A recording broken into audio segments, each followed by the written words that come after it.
Now we are on live Zoom. YouTube, I'm sorry.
Naime Hanım, you may take off a minute later. Thank you. Sure.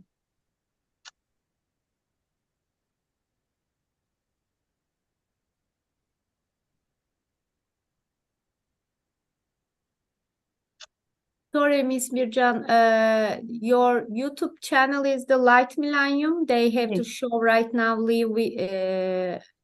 show over there. Yeah, it should be there. Yeah, we will share the link once I cannot see it right now. I'm checking that reason. Light Millennium TV. Is it that one? Just be patient. I share the link. Naime Hanım, would you take down the flyer so then we can share the link and then we can open the program? Yes. Okay. I'm going to share the link right now. It says, let me see.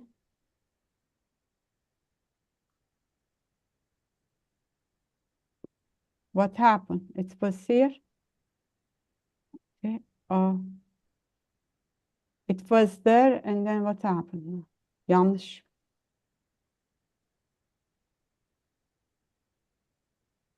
Yes, it's there.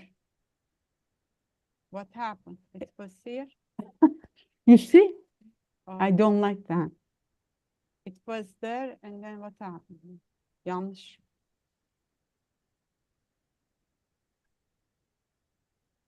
Yes, it's there. Okay, link. I share the link. Okay, you see?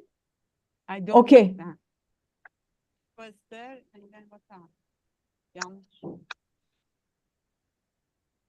Okay. Now we are ready to go. I will have speaker mode and okay. Yes. Welcome. Welcome. What is your commitment to the human rights at 75 on equality, fundamental freedoms, peace, education, and justice for all? Title, virtual program. I am Bircan Ünver, your host today. Happy 75th Human Rights Day. We stand up for human rights. Welcome to our esteemed speakers and children and youth presenters. Welcome to you all from all over the world. Ms. Atiye Bayman. Hello, I'm Atiye Bayman, your co-host today. I welcome you all to this important event. Happy 75th Human Rights Day, and we stand up for human rights. For the flow of the program, we kindly request that, except for the current speaker, you keep your microphones muted. Cameras should be on at all times. If time permits, we will call for 1 minute interventions followed by the children youth section. Please kindly post in the chat box with your full name along with affiliation organization. If you like to make a brief commitment that is no longer than 1 minute at the intervention section. Now let's proceed. Children, music, and choirs are among the most important elements that bind every society together. Today, we will start our program with a video from ETAC Children's Choir.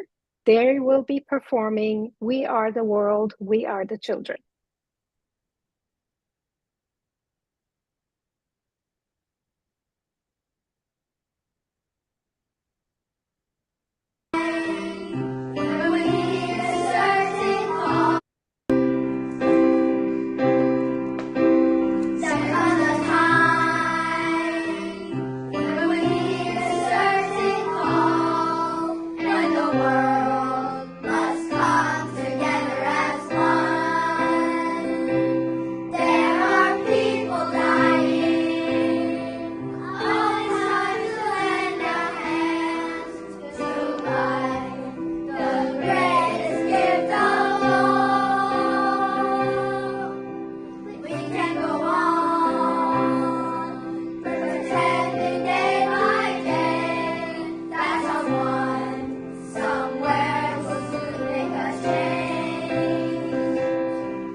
Yes, thank you. It's really exciting to see children saying, "We are the world, they are the future," indeed.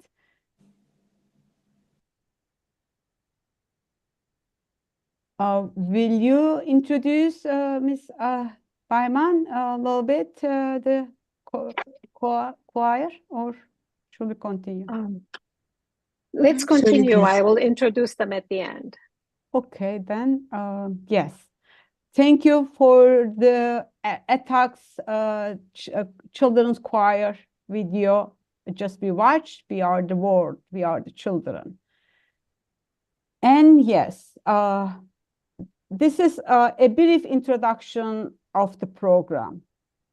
Once again, welcome to the "What is your commitment to the human rights at 75 on equality, fundamental freedoms, peace, education, and justice for all" title virtual program.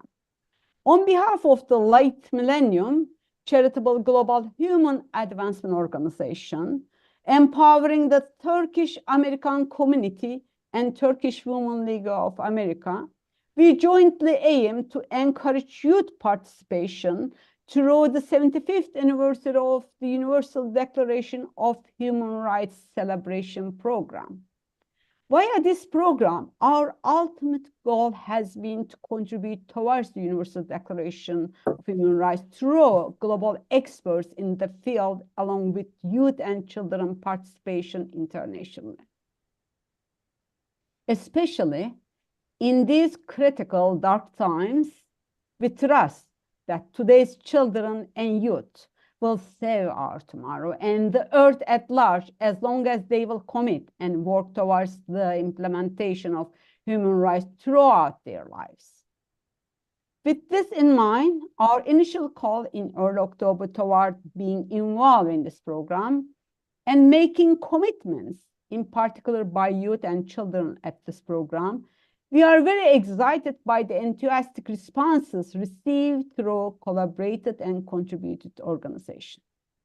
In this line, this program promises to present speakers from diverse and rich backgrounds and intergenerational who will share expertise, knowledge, wisdom, vision, and commitments by all the listed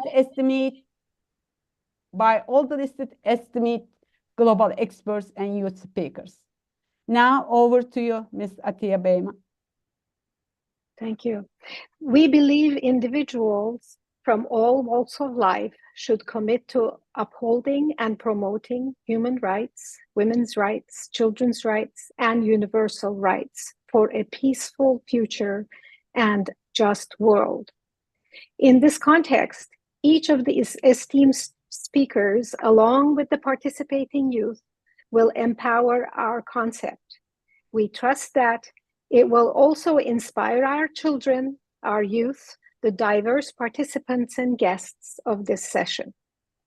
Contributing organizations are the Turkish American Cultural Alliance of Chicago, Federation of Turkish American Association of Florida, Federation of Turkish American Associations in Florida, and Assembly of Turkish American Association in Washington, D.C. Once again, welcome to Ambassador Rodrigo A. Carazo, Mr. Damodaran, Human Rights Attorney Vildan Yirmibeşoğlu, Emeritus Professor Gary M. Grossman, Ms. Kavisha A. Yaratne from Sri Lanka, along with all children and youth presenters, and certainly all attendees who join us today from different parts of America and the world. Now it is my honor and privilege to welcome Mr. Ramo Damodaran as the first director of the United Nations Academic Impact Initiative from 2010 to 2021 for his opening remarks. Before handing over the mic, just in a nutshell, Mr. Damodaran joined the United Nations Department of Global Communications in 1996. His responsibilities in the department have included oversight of relationships with society, the creative community, and celebrity advocates, publications, including as chief editor of the UN Chronicle, the Dag Hammarskjöld Library, and the United Nations Academic Impact, which he has asked by Secretary General Ban Ki-moon to devise and lead. He was also being Secretary of the United Nations General Assembly's Committee on Information since 2011. He completed his career with the United Nations in May 2021. Now, it is again my honor, our honor and privilege to invite Mr. Damodaran for his opening remarks. Floor is yours. Thank you so much, Birjan, and I'm very grateful for this opportunity to be with you and with many other friends whom I've seen both in person and on camera. I bring you greetings from the observer mission of the University for Peace to the United Nations, with which I'm currently affiliated. And my mind crowds with memories of so many anniversaries this month of December. You've mentioned the major anniversary tomorrow of the 75th anniversary of the Universal Declaration of Human Rights. Earlier this week, on Tuesday, we marked the 43rd anniversary of the approval by the United Nations General Assembly of the creation of the University for Peace. That creation owes so much to an individual whom we mourn today, December 9th, his 14th death anniversary, President Rodrigo Carazo of Costa Rica. And we're honored that his son, who carries on his father's great legacy, will be speaking to us today. Today, December the 9th, is also the 8th anniversary of the resolution by the United Nations General Assembly on the University for Peace, which said, considering the importance of promoting education for peace that fosters respect for the values inherent in peace and universal coexistence among people, including respect for the life, dignity, and integrity of human beings, as well as friendship and solidarity among people, irrespective of their nationality, race, sex, religion, or culture, in the spirit of the Charter of the United Nations. That single paragraph in the resolution of 9th December 2015, I think, sums up why we are here today. The idea of respect and the idea inherent in the Universal Declaration of Human Rights that all human beings are endowed with reason and conscience. I was looking through The Economist magazine a little while ago and their choice of the word of the year for 2023. And the word they have selected is ChatGPT. And that brings to mind that phrase about reason and conscience. Because in our times, reason can be said to be automated, can be said to be almost electronic, as ChatGPT has shown. But conscience will always be human, will always be personal, will always be a matter of our choice. And it is that conscience which animates us today. The idea, as you once put it so beautifully, Birjan, that everything should be under the sun. And I think of that phrase as nearly 40,000 delegates from around the world meet in Dubai at the Conference of Parties on climate change, and the increasing awareness and conviction that our rights as human beings are inevitably linked to the rights of nature. Nature offers so many lessons for us, so many models.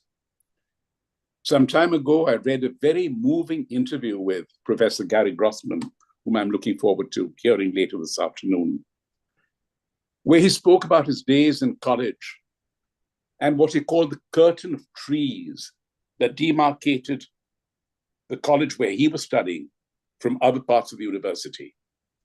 A curtain blessed by nature, but a curtain which marked a boundary.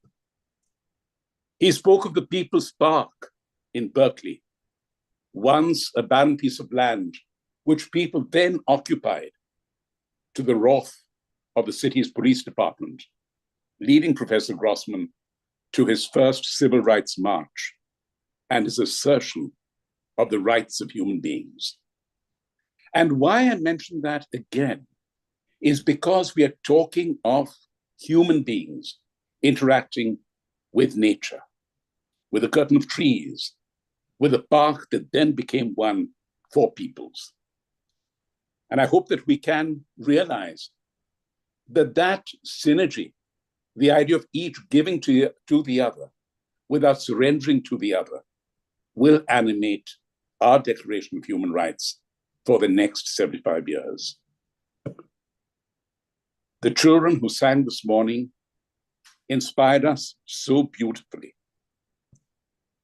And my mind goes to the lyrics of a song many of us are familiar with from the time it first came out, a song poignant in its remembrance today as we mourn the actor who sang the lines, Ryan O'Neill, in Love Story, where he said, "She fills my heart with very special things, with angel songs and wild imaginings."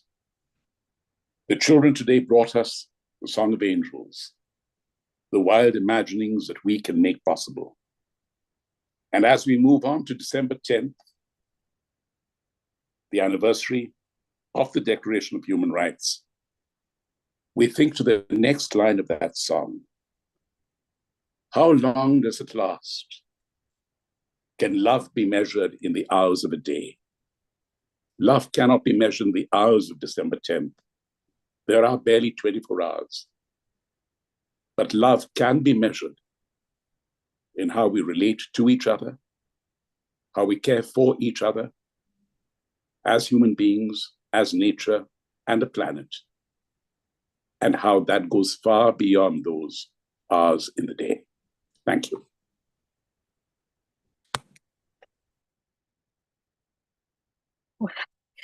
That left me a little speechless, Mr. Damodaran. Very, very inspiring opening speech. Thank you. It is now my honor to present our keynote speaker,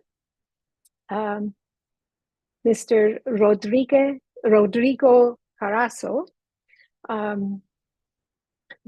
Carazo was ambassador and permanent representative of Costa Rica to the United Nations between the years of 2018 and 2022.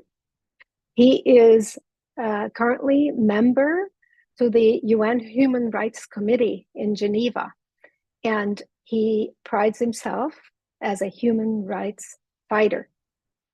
Mr. Carazo has a very accomplished career. He has served the public sector as the first ombudsman of the Republic of Costa Rica between the years of 1993 and 1997, and as a member of the Legislative Assembly between the years 2002 and 2006.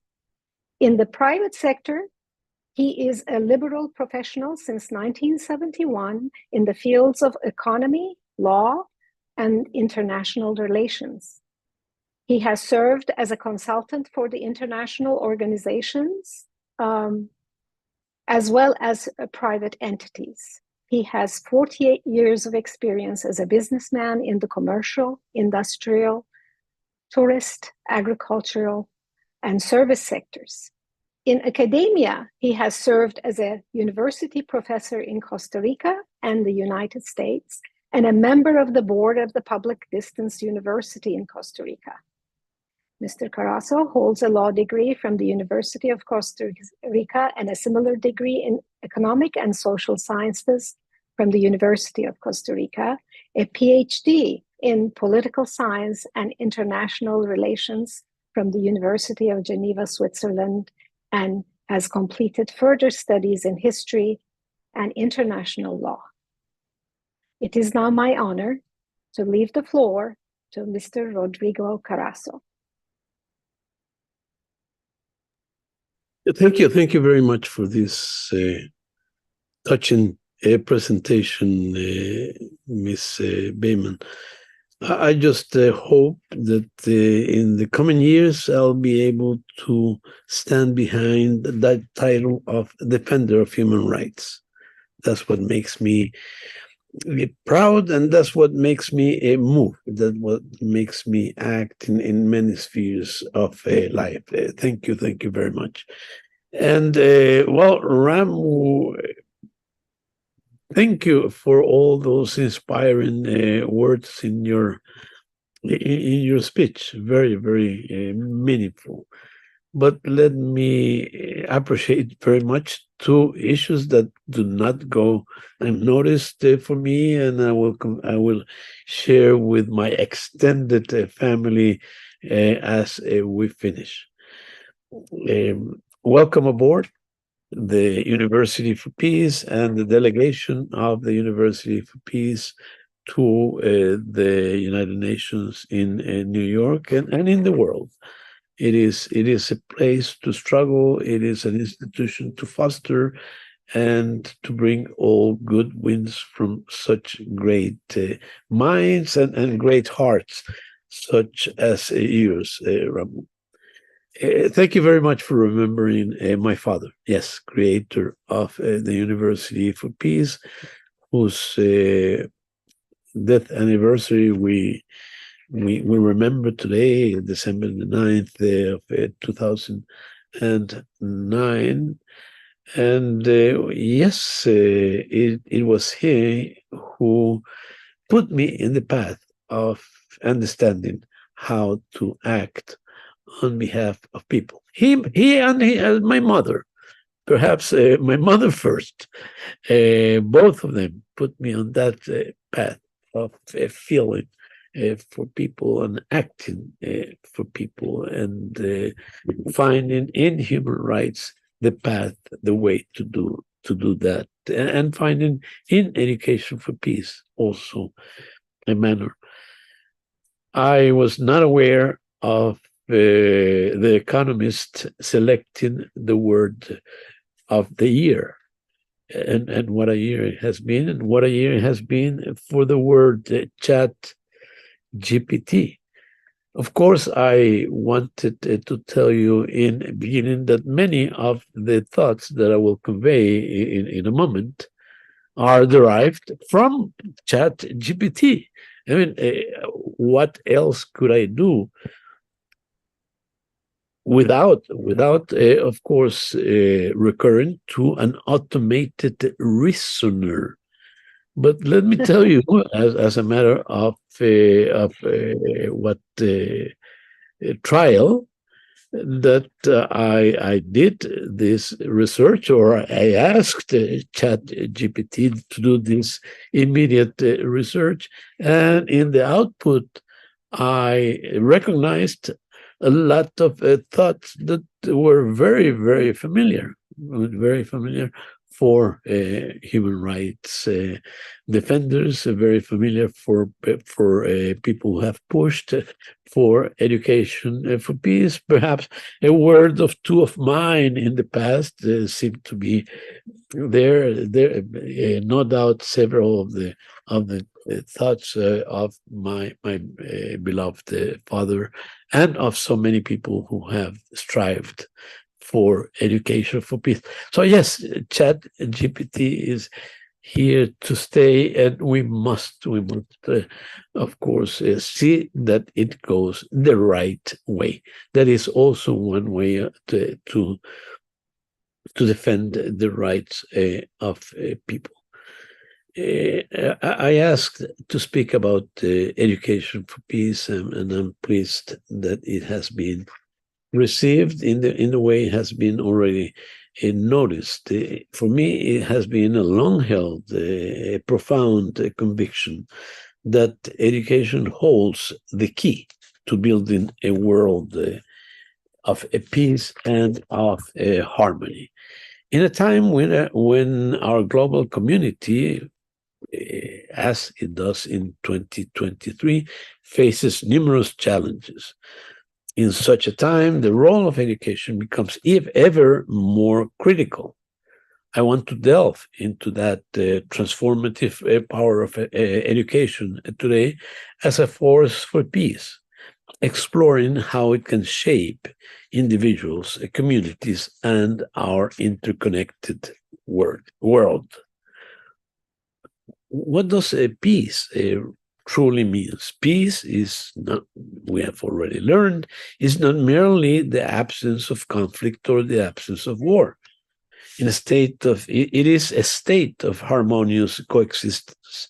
Peace encompasses a profound understanding that transcends boundaries and differences, fostering an environment where individuals and communities thrive together. Achieving peace demands a holistic approach, an approach that should address not only the external conflicts, but also the internal struggles among societies, among groups, among communities, among families, and among ourselves. Education, as the cornerstone of human development, plays a pivotal role in nurturing a deep understanding of peace. It equips individuals with the knowledge and empathy necessary to navigate the complexities of the diverse world. We should consider the power inherent in education, the power to shape the minds and influence perspectives. Education is not just about acquiring facts. It is a journey of self-discovery, of enlightenment. It is a vehicle through which values, beliefs, and attitudes are instilled. As we ponder the potential of education, we realize its transformative impact on the human psyche and overall behavior. When we invest in education, we invest in the future. We invest in a generation capable of challenging stereotypes, overcoming prejudices, and embracing the rich tapestry of human diversity.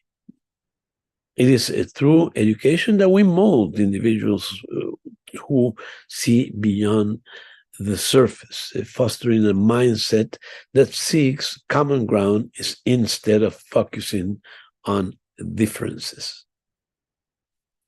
To harness the full potential of education for peace, we must embrace a comprehensive framework that goes beyond the traditional academic subjects. In our aspirational and relentless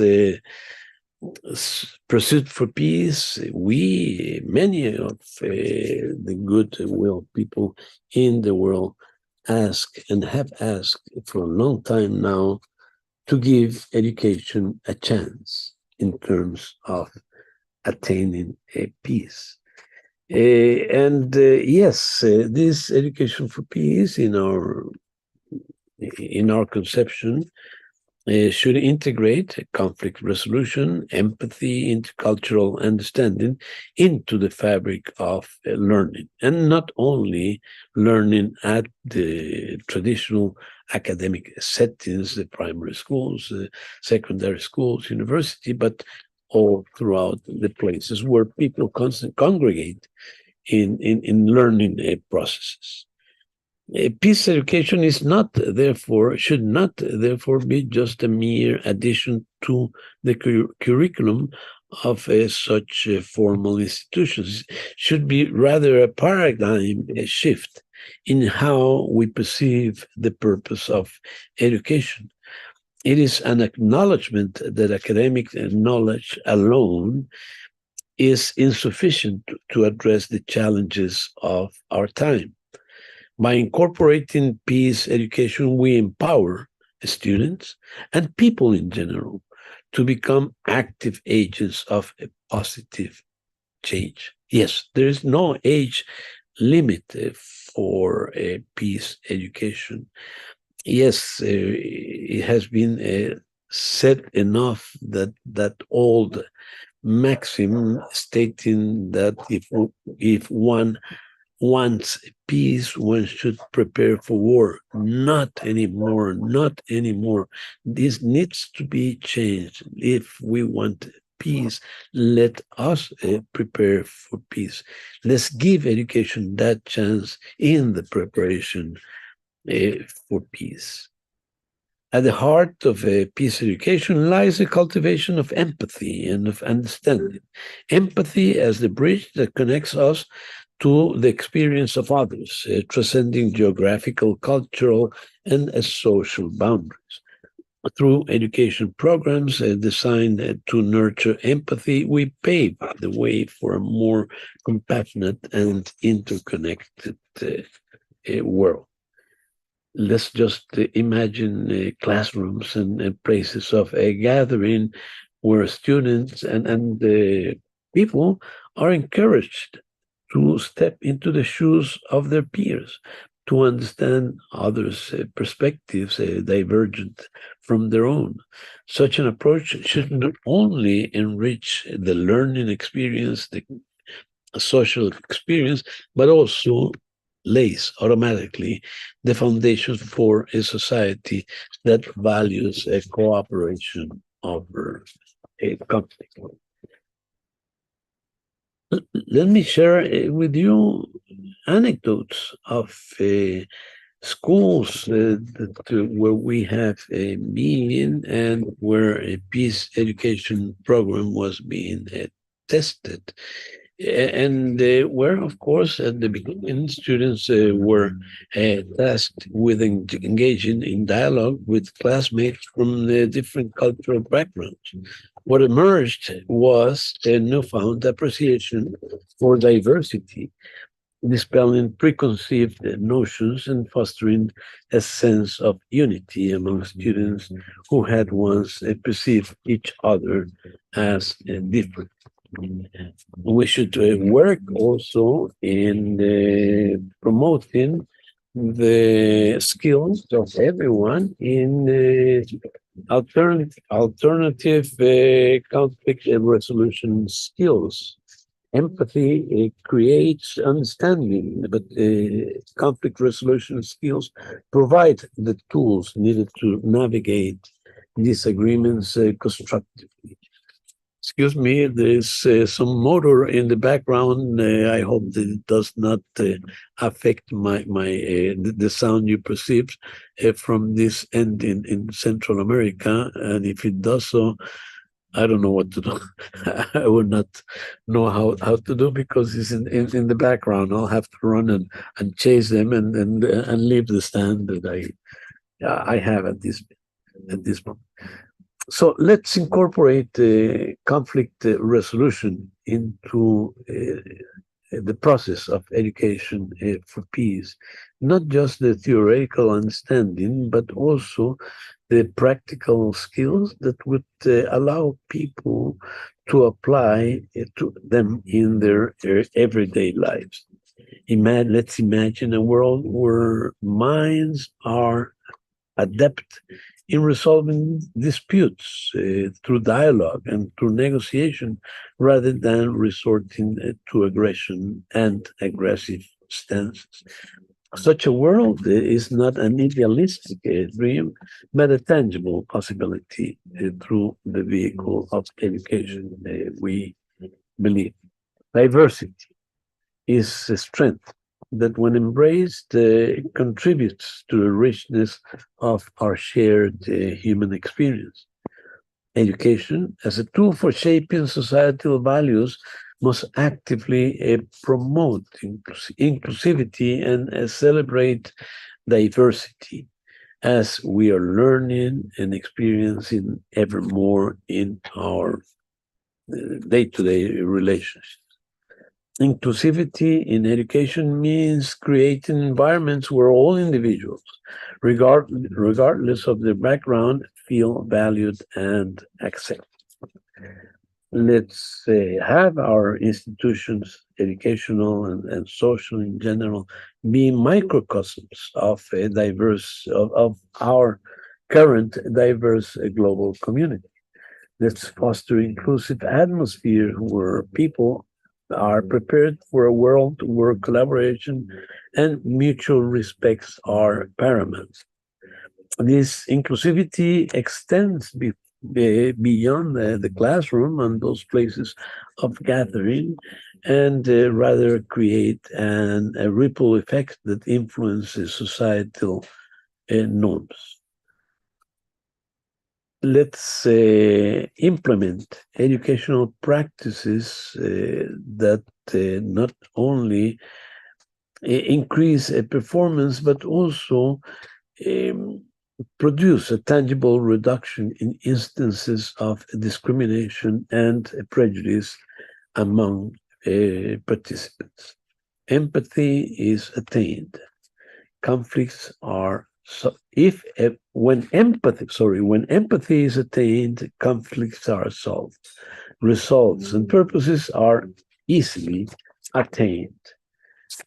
Let me cut through some ideas here and emphasize on how we should, because there are many challenges for the implementation of this process of education.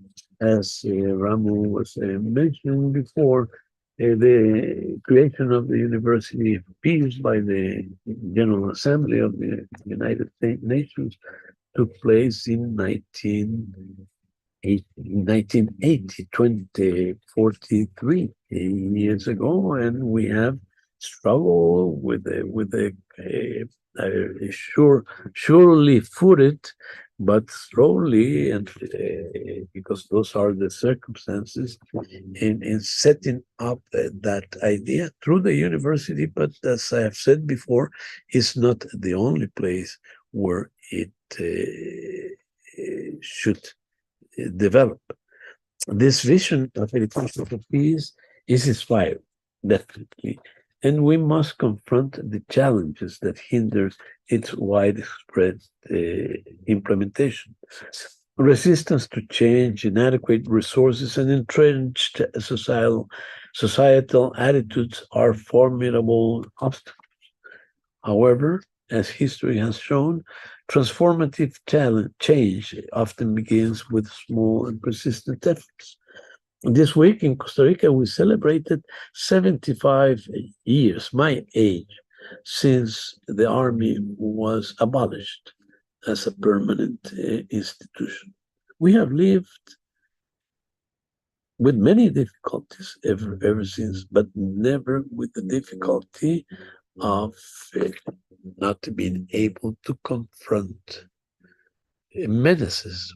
We have confronted menaces with ideas, with international law, with recurrent to international organizations.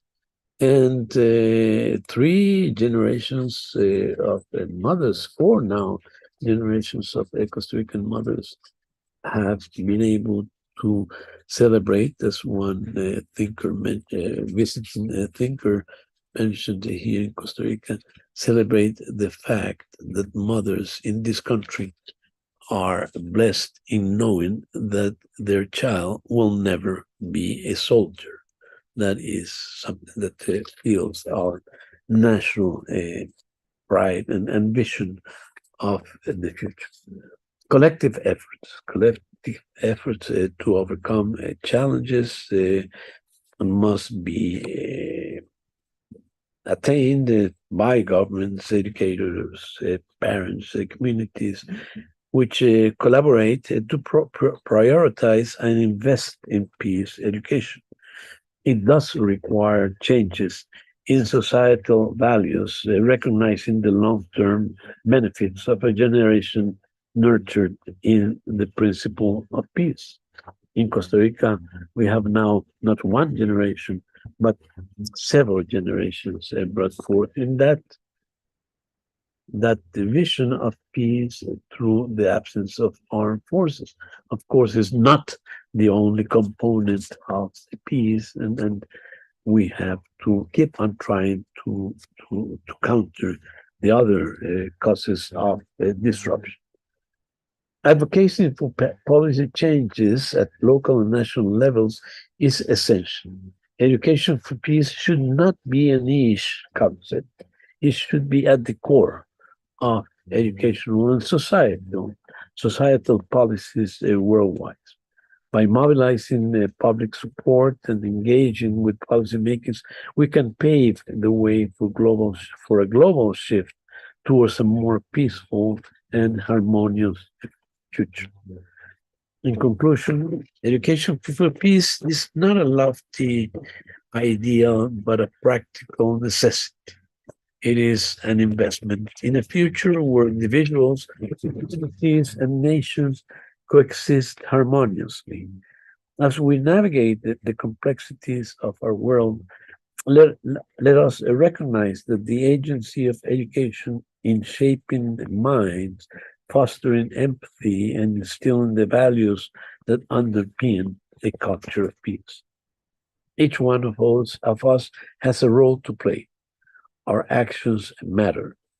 Let us embrace the transformative power of education and advocate its integration, or the integration of peace education into all realms of life. Let us collectively embark on a journey towards a world where education becomes a beacon of light, guiding us towards a future characterized by understanding, cooperation, and lasting peace. I missed because I was so enthusiastic and inspired by Mr. Amudan's thoughts. I missed in the salutation my dedication of all these thoughts to this beautiful and great group of younger people that are with us here today. You are the reason for our quests. You are the present and you are the future. I hope that very soon you will be able to say that you live in a peaceful present. God bless you, children. God bless you, young participants.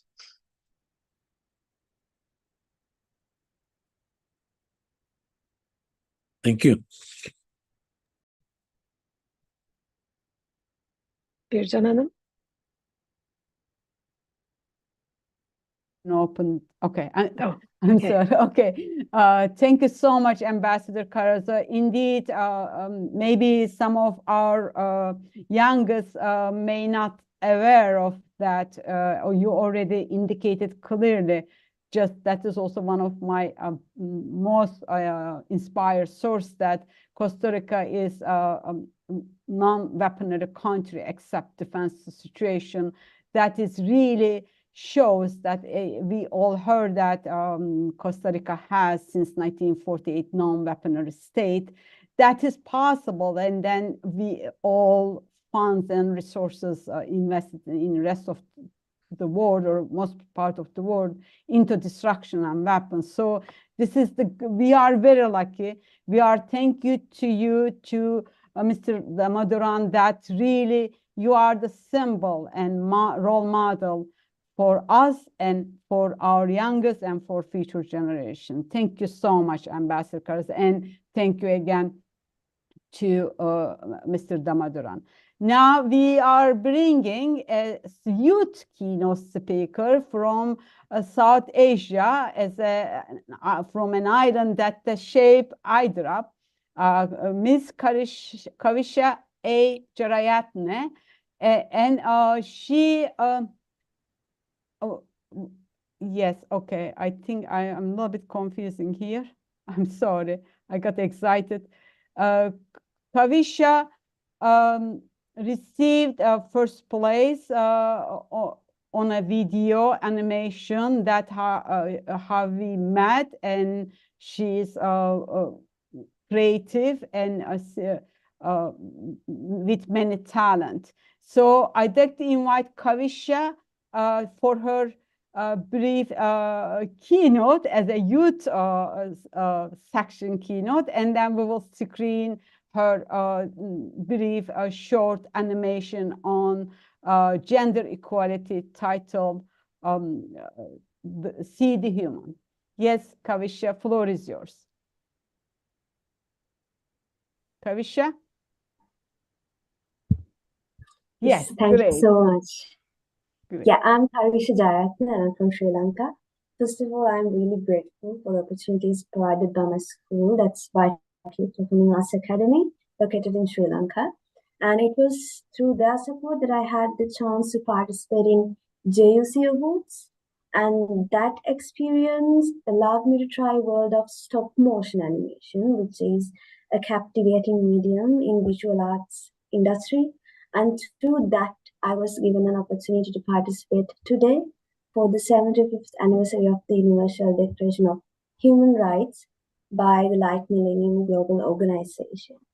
So I'm more than grateful and humbly proud to be here with my creation, and I hope that will be a support for my support for human rights, even in a tiny bit. And I did my animation story for the 5th sustainable goal, which is gender equality in 17 goals of sustainable development projects in UN. And my story is based on the gender inequality we face as a woman in day-to-day life. And if I were to brief about the animation, you can see in the beginning, people can see women in a different color, like it's in a different filter, and that means they're highlighting them. So people do good, also bad for women because they're highlighted. But in the latter part, you can see that women turn off the filter so that people see everyone as a human, not highlighting anyone or anything. And I would like to describe that as the core meaning of gender inequality, equality for me personally. And I believe that it's very important to take action for human rights as a student and as youth, because we will be the generation who will lead the world in the future.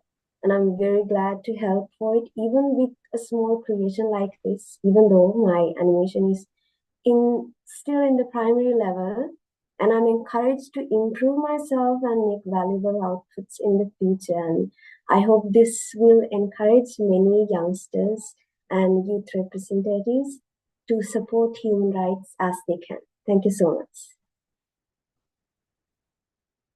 Thank you, Kavisha. Now let's see the video.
Thank you to Kavisha. It is indeed very inspiring, although the drawing is very like free flow, but the message is very powerful and really very inspirational. Thank you so much. And now we'll go to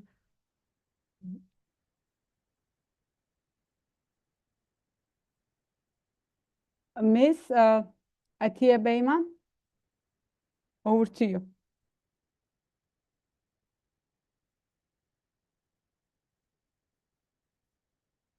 Is Atiye Beyman? It's over to you. Oh, yeah, I was expecting you to introduce Vildan 25oğlu. I can do that. Our next speaker is Vildan 25oğlu, attorney in human rights in Turkey. Ms. Yirmbeşoğlu is a lawyer born in Istanbul. She has held positions as a lawyer, head of the legal department, and a member of the municipal council at Gaziantep Metropolitan Municipality. Within the municipality, she established the Women's Counseling Center and served as the founding president of Gaziantep Women's Platform. She is also one of the pioneering founders of Türkça Foundation and Kader, Women and Democracy Association. And she continues to be a member of Kader Advisory Board. Ms. Yirmbeşoğlu, the floor is yours.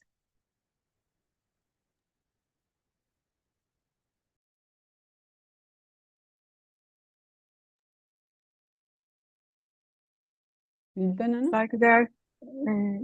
Saygıdeğer katılımcılar. Gözükmüyorum galiba.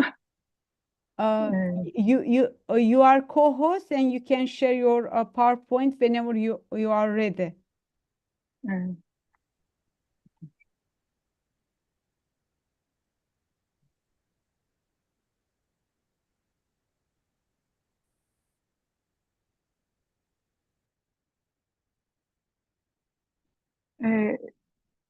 Bugün 75. yıl dönümünde İnsan Hakları Evrensel Beyannamesi, Türkiye'nin demokrasisi ve hukukun üstünlüğü açısından son derece önemli.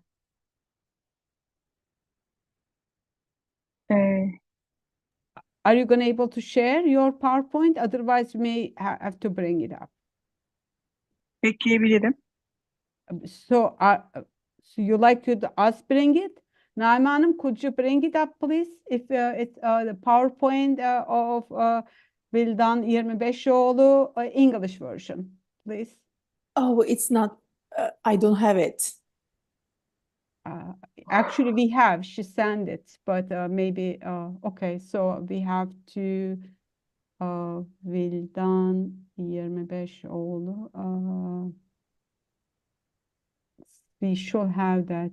I'm sorry. Vildan Hanım, don't you have it? I thought you were gonna share it yourself, but I have Word files.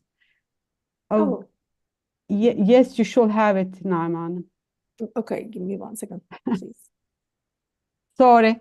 I mean, sorry for our distinguished guests and attendees for a little bit delay.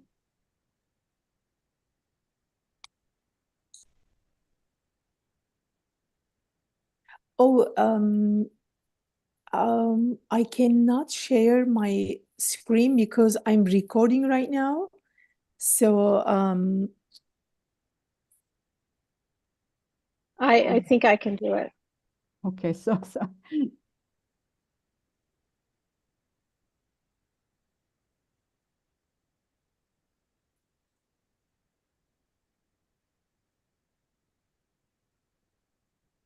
for our distinguished guests, she will speak in Turkish, but she will present, we will bring up her slides in English. That's why it's take time.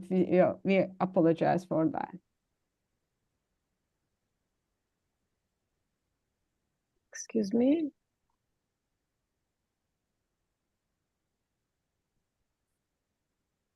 Okay, I think we're ready. Yes. Vildan Hanım, please go ahead. Saygıdeğer katılımcılar, 75. yıl dönümünde İnsan Hakları Evrensel Beyannamesi'nin gerçekten Türkiye'nin demokrasi ve hukukun üstünlüğü açısından çok önemli olduğunu görüyoruz. Türkiye'nin insan hakları stratejisi, yasal değişiklikler, uluslararası insan hakları sözleşmeleri ve reform uygulamaları tarafından yönlendiriliyor. Avrupa İnsan Hakları Sözleşmesi, Avrupa İnsan Hakları Mahkemesi içtihatları, Avrupa Birliği Katılım Ortaklık Belgesi ve Kopenhag gibi belgelerden ilham alınarak ortaya koyulan çabalar temel hakları küresel standartlarla uyumlu hale getirmeye odaklanmaktadır. Özellikle anayasa değişiklikleri ve hukuki düzenlemeler çocuk ve kadın hakları, düşünce ve ifade özgürlüğü gibi alanları ele alarak uluslararası normlarla uyumu teşvik ediyor. Ama maalesef 15 Temmuz 2016'daki darbe girişimi ve ardından ilan edilen olağanüstü hal insan hakları açısından zorlu bir dönemi başlattı. Kararnameler de dahil olmak üzere alınan önlemler hakları kısıtlayarak hukukun zayıflamasına neden oldu. Darbe sonrası dönemde hukuki ve siyasi dönüşümler yaşandı ve olağanüstü hal sona ermesine rağmen Anayasa Mahkemesi bazı unsurları anayasaya aykırı ilan etse de bazı yasalar ve KHK düzenlemeleri kılıcı hale geldi.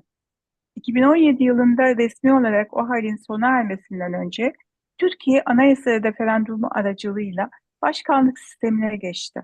Bu zayıflamış bir güçler ayrılığı ile birleştiğinde otoriterleşmeyi besledi.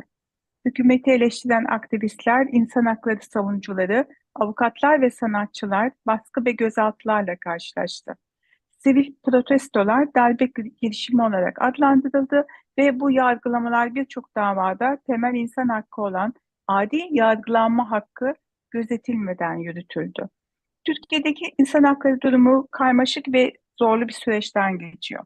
Ancak gençlerin insan hakları savunucularını olumlu değerlendirmesi, özellikle İstanbul Sözleşmesi'nden çekilme kararından sonra kadın hakları mücadelesindeki direncin devam etmesi ve toplumun kadınların siyasette daha fazla yer almasını desteklemesi umut verici gelişmeler.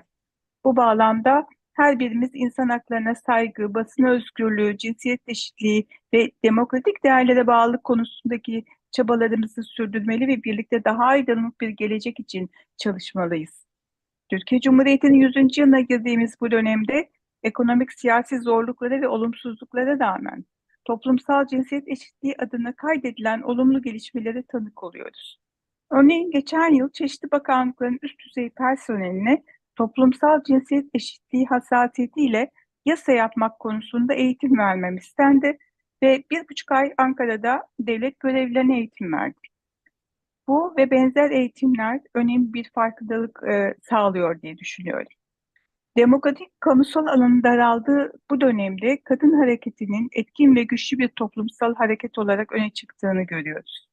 Örneğin Kadın Adayları Destekleme Derneği'nin siyaset okulu gibi girişimleri, kadınların siyasi güçlenmelerine ve karar alma mekanizmalarına katılımlarını destekliyor. Doğuya gittiğimizde ilkokul mezunu kadınlar bu siyaset eğitimlerinden sonra mahallelerimizi de biz daha iyi yönetiriz anlayışı ve özgüveniyle muhtarlığa aday olarak seçilebiliyor. Bu sivil toplum kuruluşu her partiye eşit mesafe ilkesini benimseyerek partiler üstü kadın dayanışmasının oluşturulması yoluyla insan haklarına öncülük ediyor. Kadın Adayları Destekleme Derneği hiç kadın milletvekili çıkarmamış 20 il kampanyası yürüttü.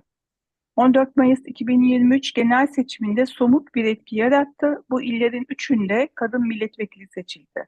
Bu sadece kadınlar için değil, Türkiye demokrasisi için de önemli bir kazanç.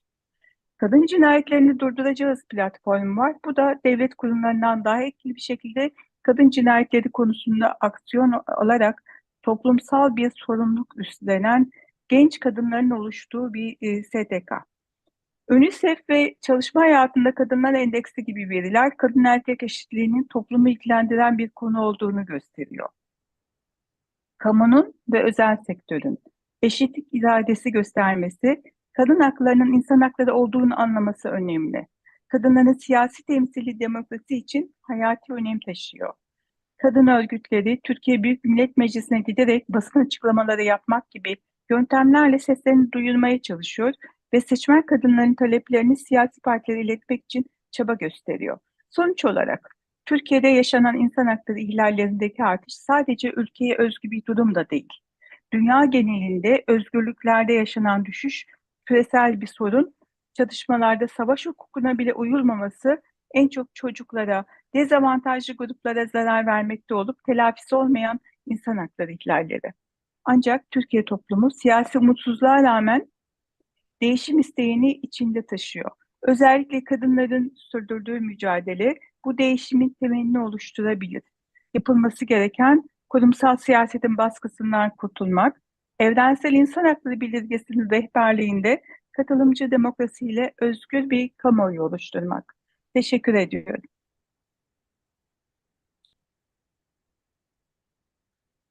Teşekkürler. Thank you so much. Thank you. Yes, please go ahead. Yeah. Thank you, Ms. Yirmibeşoğlu, for bringing to our attention the challenges and progress, in particular in women's rights in Turkey. We appreciate your participation in the program.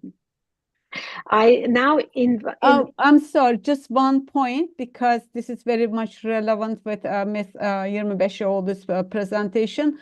Please note that we have her English translated full text. We will post and we will inform you when it is available on the web. So also our goal is not only who are here, but also expand all the presentations through web for the 75th anniversary to spread out and like a ripple effect. So please also contribute your ideas in that regards. But again, Ms. Yirmibeşoğlu's presentation speech text will be available through web within a week. Sorry, yes, continue. Thank you. Yeah. Now I invite Berk Manastır to present his commitment to human rights in connection with Article 1 of the Universal Declaration of Human Rights at 75. Mert, the floor is yours. Hello, I am Berk Manastır. I'm 13 years old and an 8th grader at Tenkill Middle School. I currently work at Atatürk School as a volunteer assistant teacher, and I would like to thank them for giving me the opportunity to be here today. Today, I commit myself to the first article of the Universal Declaration of Human Rights. This article is that all human beings are born free and equal in dignity and rights. They are endowed with reason and conscience and should act towards one another in a spirit of brotherhood. I can help uphold this right by treating people around me, in and out of my community, equally with respect. I believe that schools should address this topic more so that people can be educated on this article and how it affects the people around them. I also believe that the goal of this article is to tell people and educate them that they have the same rights as everyone else and they are just as important as the people around them. Thank you for listening, and happy 75th anniversary of the Universal Declaration of Human Rights. Thank you, Berk. Congratulations. That's a great commitment, and we look for you to provide leadership among your peers in this context. Thanks again. I would like to now introduce Professor Gary Grossman and invite him to share his thoughts with us. Gary Grossman is Emeritus Professor at the School for the Future of Innovation in Society and the College of Global Futures at Arizona State University. College of Futures at Arizona State University offers more than 3 decades of experience in the development and management of social, education, technology, and employment and training projects in the United States and abroad. Professor Grossman, the floor is yours. Thank you very much. First of all, it is an honor to work with such esteemed colleagues on this very important matter. And it is also great to work with such awesome young people. And one of the things that I very much appreciate are the comments my good friend Ramu made about some of the early experiences I had in this area. Those experiences obviously were very formative for me. Now you will be going through some of those things very soon. So take note of what grabs your interest. Take note of what is important to you, because what is important to you from a point of view of human rights is important to all of us. Okay, first, let me share if I can.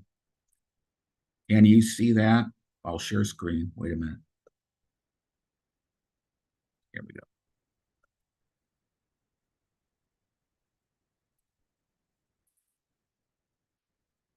Can you see that? Yeah, yes. Okay, good. All right. First of all, our topic today was given to me by Birjan Hanum, who said, can you do it in 2 minutes? And we're talking about one of the most complex ideas in the history of the world, but I will do my best, Birjan. All right, first of all, what is 75? This refers to the introduction of the Declaration on Human Rights in 1948. And the young people in our group today can be forgiven for thinking 75 years ago was a long time. I think part of what I want to tell you is, in terms of the history of the world, it's just the other day. All right, the essence of the Human Rights Declaration is that human rights are rights inherent to all human beings, regardless of race, sex, nationality, and so forth.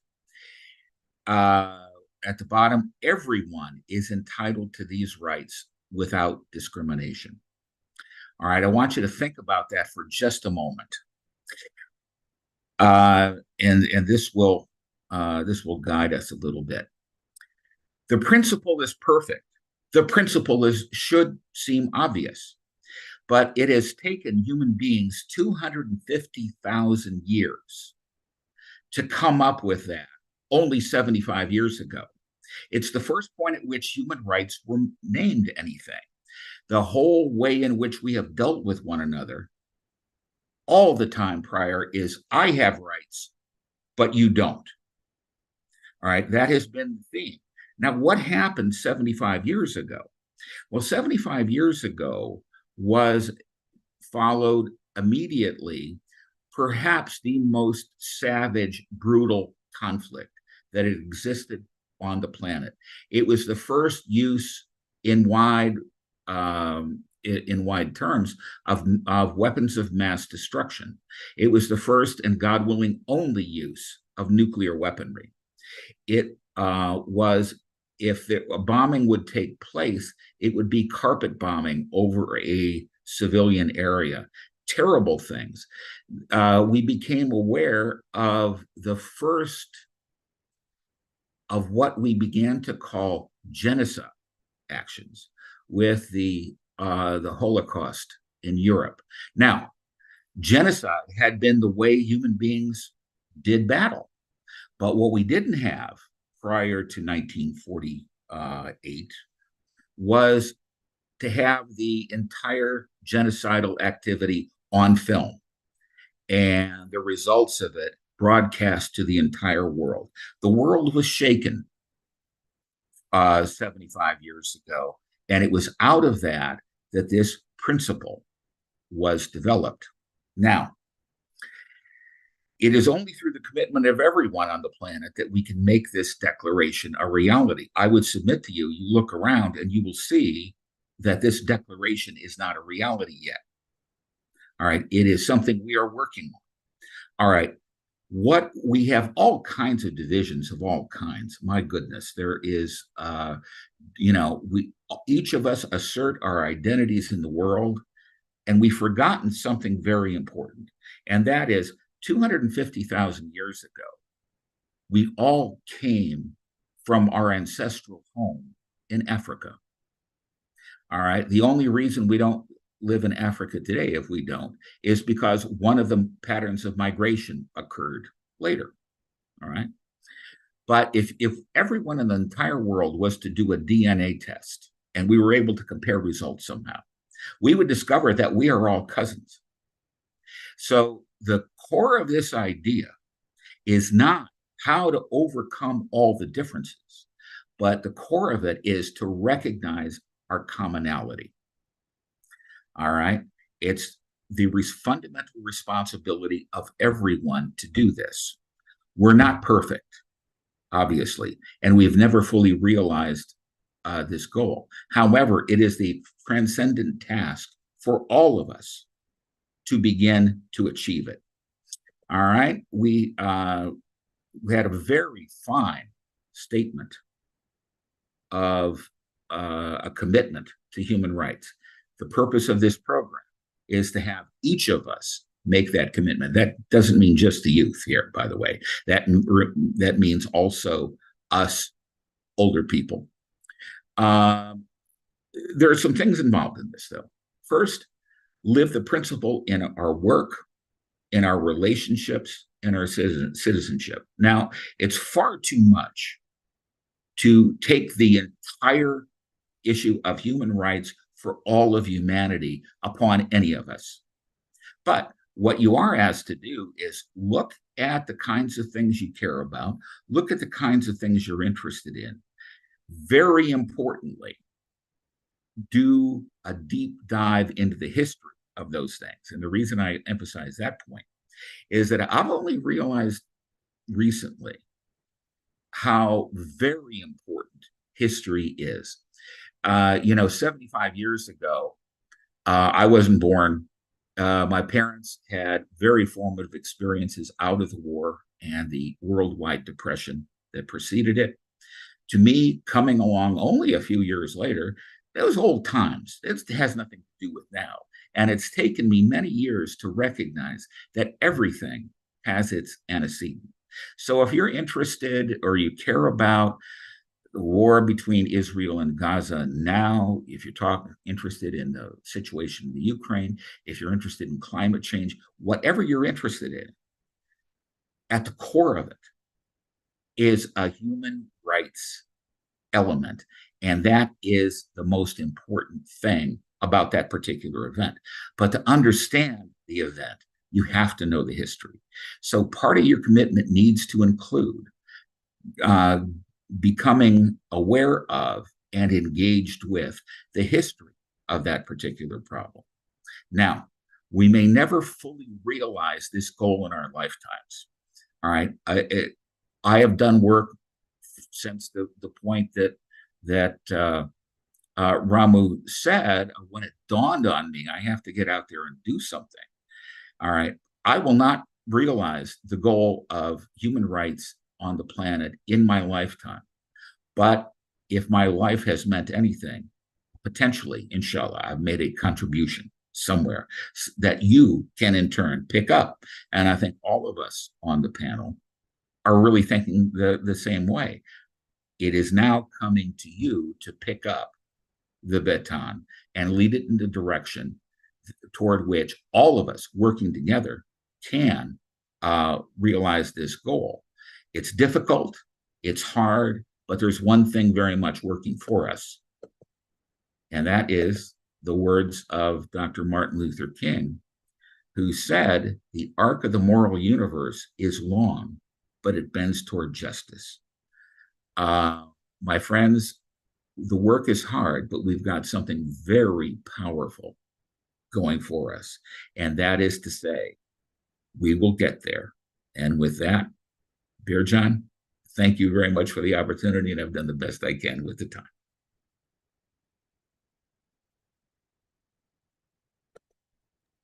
Thank you so much, Professor Grossman. It's been great pleasure and honor to have you with us. Also, you being great contributor and supporter of the Light Millennium programs over the couple of years. And indeed, your speech is really a guidance to youth and children and us. And also, I think Ambassador Karas also mentioned all of us need to act. And also, I really loved your comment that we are all cousins. Even we are cousins with the trees, but we don't realize. Just we need to protect. And yes, we have to carry it out and try to see it positive ideas. And your contribution is great on that context. And thank you so much for, even though with my restricted time, you accepted. And a pleasure. Thank you. Always a pleasure, Birjan. Great, thank you. Now, we'd like to invite Ece Yenigün, and she will present her commitment to the Universal Declaration of Human Rights to Article 5.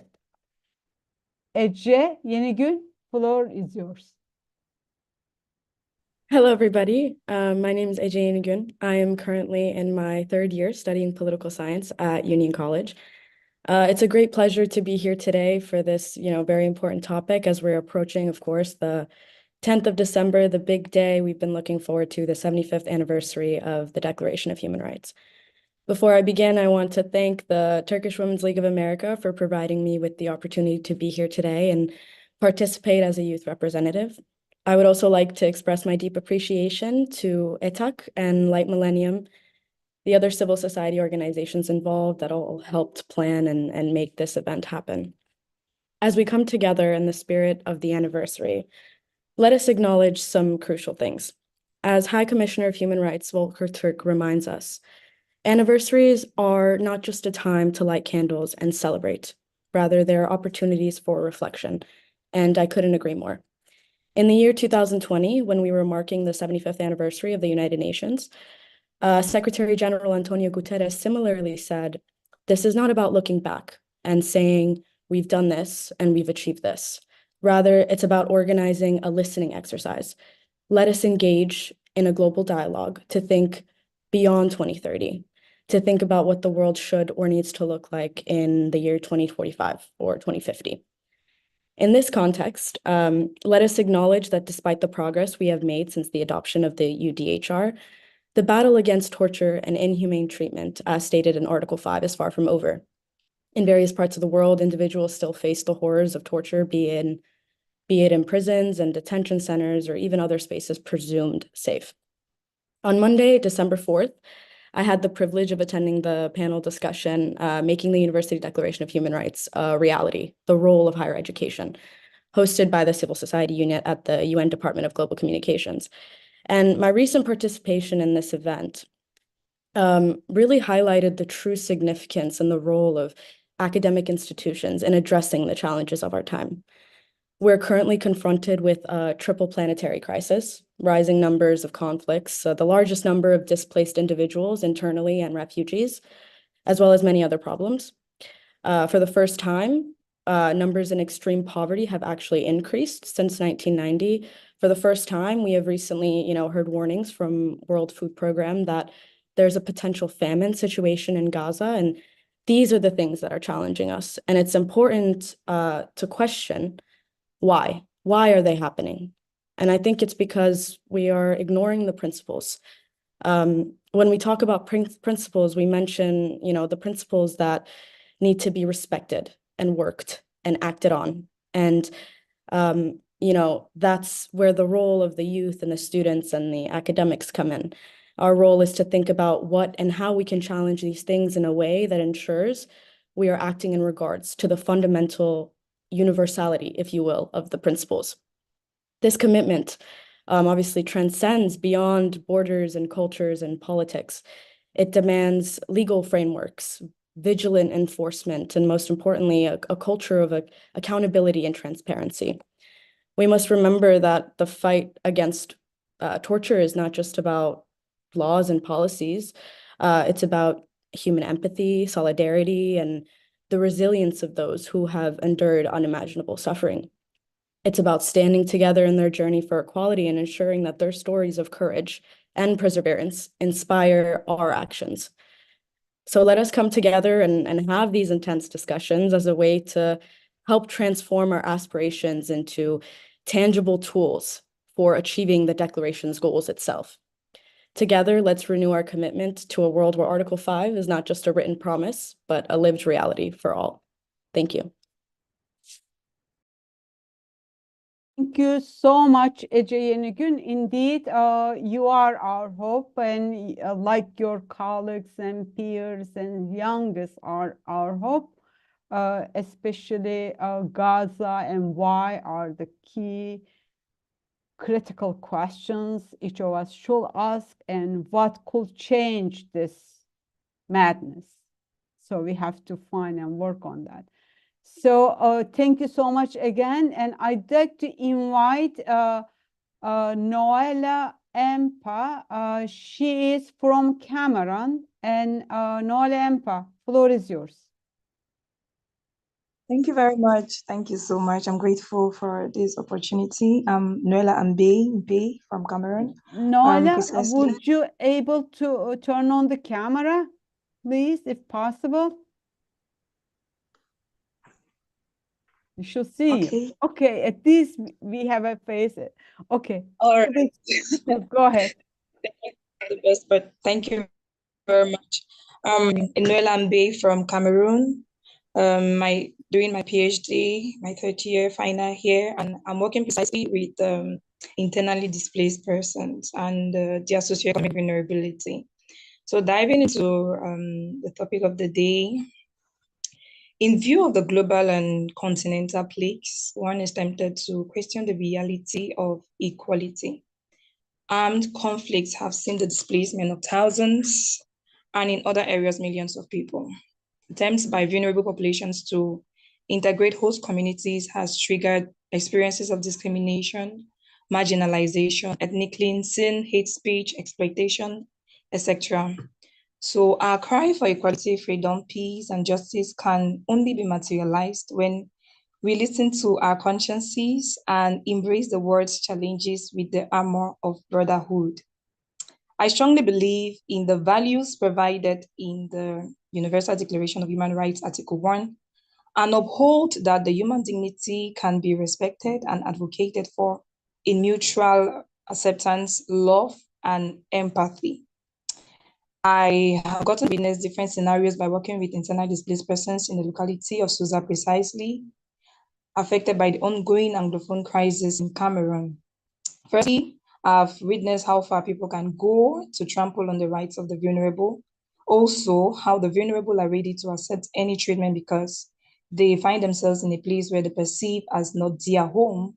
And again, how others are willing to be accommodative towards incoming populations because, after all, we are humans. I'll conclude by saying, if we are willing, we can go the extra mile to ensure a fair treatment for all at our own very levels. And I take the commitment to ensure the fair treatment for all at my very own level. Thank you very much. Thank you so much. Very well said, Noella Mbe. Thank you. Thank you for your commitment and thank you for participating. Our next speaker is Alp Şenay, and he will make his commitment in connection with Article 9. Hello, everyone. I'm Alp Şenay. I'm 17 years old, and I'm a senior at Brooklyn Technical High School. I'm honored to be able to participate as a youth speaker for this special event today. I graduated from the New York Atatürk School in 2019, and I volunteered to be an assistant teacher when there is need. I speak both English and Turkish fluently with an also intermediate knowledge of Spanish. I commit to contribute to the Universal Declaration of Human Rights, Article 9. No one shall be subject to arbitrary arrest, detention, or exile. Every human has the right to a law system that serves them with complete justice. In the past few years, we have seen many conflicts and protests arise from the ambiguous flaws between the lines of the justice system. Humans as a whole should work towards how reasoning and logic must be put into every single legal case instead of personal whim. Thank you, and happy 75th anniversary to the Universal Declaration of Human Rights. Thank you, Alp Şenay, and congratulations on your commitment. Our next presenter is Yasemin Not. I believe she is not able to join us in person, but we will be sharing her video. My name is Yasemin Not. I am a United Nations Youth Representative for the Turkish Women's League of America. I am a junior social work major at Siena College, and I am committed to the Human Rights at 75 movement. As a social worker, I will dedicate myself to advocate for those who suffer discrimination and oppression and work to promote and protect human rights for all. I will dedicate efforts to empower women in underprivileged communities, and I plan to promote rights and reduce the stigma for individuals of all ability levels, sexual orientations and gender identities, races, and religions, and put an emphasis on equal rights and opportunities for all while confronting discrimination and inequality. Thank you, Yasemin Kunat.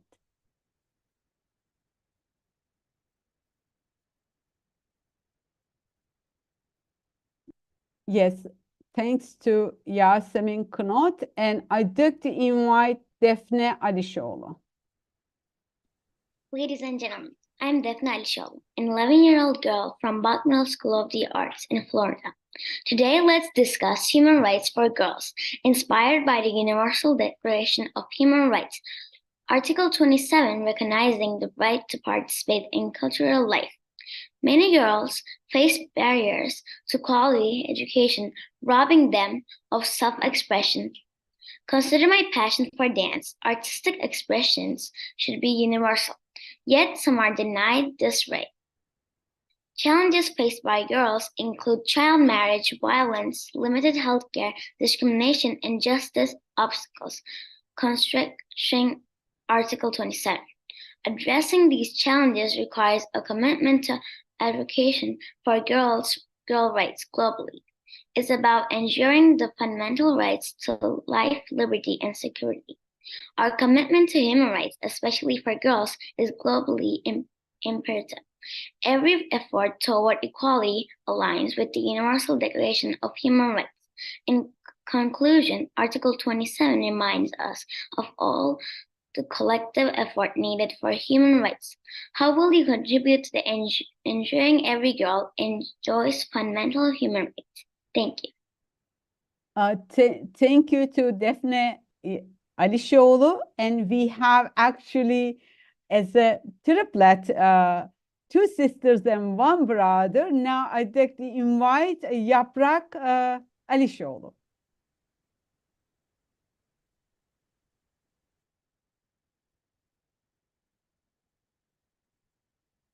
Yes, floor is yours. Thank you. Good afternoon. I'm Yaprak Alişoğlu, an 11-year-old from Boca Raton, Florida. Ongoing conflicts affecting innocent children deeply troubles me. Article 3 of the Universal Declaration of Human Rights promises every person the right to life, liberty, and security, emphasizing safety for everyone, even the littlest ones. My commitment is to spread awareness about this promise, advocating for the rights of children during wars. I'll be a voice for those who can't speak up. World leaders must prioritize peace to protect kids, like Mustafa Kemal Atatürk. I believe safeguarding children is crucial. Today, I'm not just talking. I'm making a promise to be part of the change we want to see.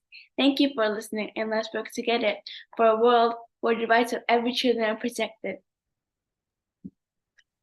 Thank you, Yaprak Alişoğlu. Congratulations with your commitment.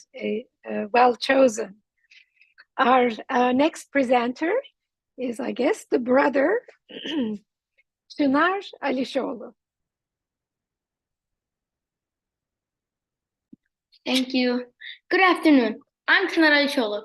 As an 11-year-old from Don Esther High-Tech Middle School in Boca Raton, Florida, I'm here as a young advocate for a world where every person is born free and equal, guided by Article 1 of the Universal Declaration of Human Rights. Imagine a world where our differences don't determine our worth, where everyone is celebrated for the unique contributions. All human beings are born free and equal in dignity and rights. This means we all share the same fundamental rights, regardless of our background.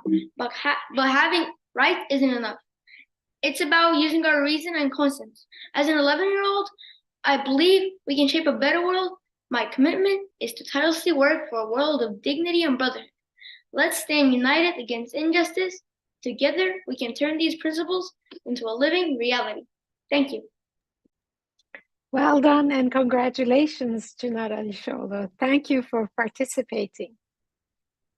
Our next presenter is Şevval Balım İbiş. I couldn't see her name in the participant list. So, Name Hanım, does she have any information?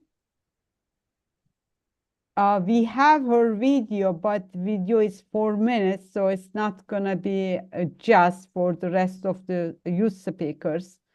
I mentioned that before. So if she's not, I couldn't see her name. So we'll Okay. make her Me too. video available, and then we'll move to the next one, because Okay. we are also challenging with the time. So Yes. then I'd like to invite Nergis Gorener.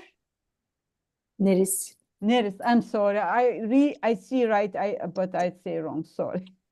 The floor is yours, Neris. Thank you. I'm Nair Scorner. I'm in my first year at Purdue University studying artificial intelligence. I want to work to end discriminative AI practices across different sectors. I've previously been a youth ambassador with DEC and volunteer with Tucka Chicago. I would like to talk about my commitment to the 25th article of the Declaration of Human Rights, the right to adequate living standards.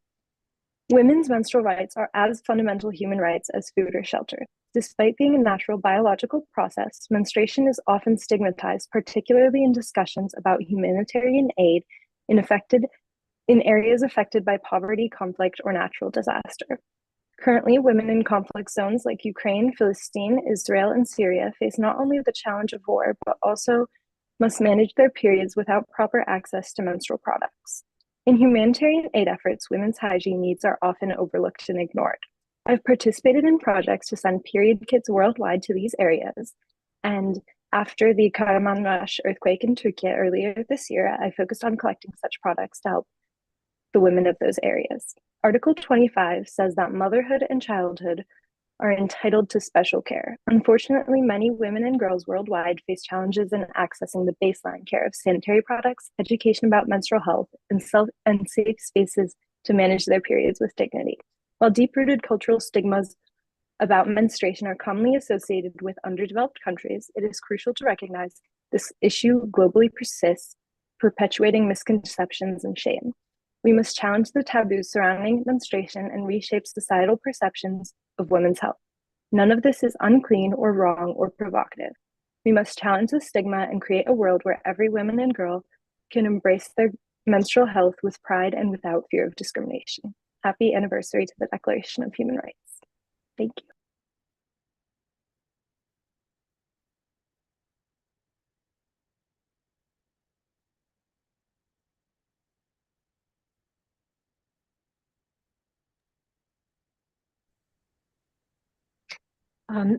Thank you, Neris Görener. And I commend you with your commitment in this Article 25 subject. Our next presenter is İnci Kayalar. Hello, I'm Inji Kailar. I'm a senior at Emma Willard School, and I hope to work in psychology in the future and attend a college in the United States. I want to spread more awareness on human rights as well as help others in need. Women's reproductive rights are a critical issue that transcend borders and affect every one of us. A recent wave of legislation in the United States has sparked a fire worldwide. Women continue to grapple with the fundamental right to make decisions about their bodies, a right to their autonomy. This sort of legislation goes beyond just abortions, but also restricts all aspects of women's medical care, education on reproductive systems, and family planning opportunities. Article 7 states that all are equal before the law and are entitled without any discrimination to equal protection of the law. All includes women. Despite this, anti-abortion laws across the world have led to cases where women face severe criminal penalties, including imprisonment, for seeking abortions, even in cases of rape or when their lives are at risk. Within my community, I have supported and opened conversations on reproductive health. Since such topics have been stigmatized and deemed improper to discuss in public, it is vital that each one of us brings these topics to light. As a wellness and health peer educator at my school, I have organized women's health Q&As and workshops with medical professionals and legislators to fight for educational change. As global citizens, we have to unite in advocating for sexual education, accessible healthcare services, and the eradication of laws that restrict reproductive autonomy. Thank you. I'd like to thank İnci Kayalar and invite to Lucas Rutherford, and he will present us Article 15, his commitment to do Article 15. Lucas Rutherford, floor is yours. Thank you. Hello, I'm Lucas Rutherford. I'm 12 years old and I'm in the United Nations International School. I'm in 7th grade and I'm also a 2022 graduate of Atatürk School. I commit to contribute towards the Universal Declaration of Human Rights, Article 15. This article states that everybody has the right to a nationality, and no one shall be arbitrarily deprived of their nationality, nor denied the right to change their nationality. This means people have the right to become part of a nation. This means this is important for anyone's sense of belonging and identity. The right to a nationality means that everybody should have the opportunity to be recognized as a member of a particular country. Ensuring access to education, healthcare, and other essential services. By committing to support this article, you are playing a crucial role in creating a world where everybody's right to a nationality is recognized and protected. Happy 75th anniversary of Universal Declaration of Human Rights. Well done, Lucas Rutherford. I congratulate you for your commitment. Thank you. Our next presenter is Mehmet Taşçıoğlu. I look for, but yeah, he's unfortunately not here today. So we shall move on to Jill Rutherford. Okay, so we once again we will we thank to Lucas Rutherford and we invite to Jill Rutherford and he will present us his commitment to the Article 15. I'm sorry, Article 18. Floor is yours. Thank you. Hello, my name is Giles Rutherford. I'm a 13-year-old 8th grader and I am attending the United Nations International School. I am also a 2022 graduate from the Atatürk School. I commit to contribute toward the Universal Declaration of Human Rights, Article number 18. Everyone has the right to freedom of thought, conscience, and religion. This right includes freedom to change their religion or belief, practice it either alone or in a community with others, to manifest their religion or belief in teaching, practice, worship, and observance. This article recognizes the importance of independence and diversity in beliefs in order to protect people from discrimination or persecution based on their beliefs and allow everyone to express and practice them in a public manner. I believe to assist the world to better recognize this right, we must accept all diversity in beliefs and keep away from content that promotes violence based on beliefs. Let's promote equality, non-discrimination, and respect for religious and cultural diversity. Happy 75th anniversary of the Universal Declaration of Human Rights.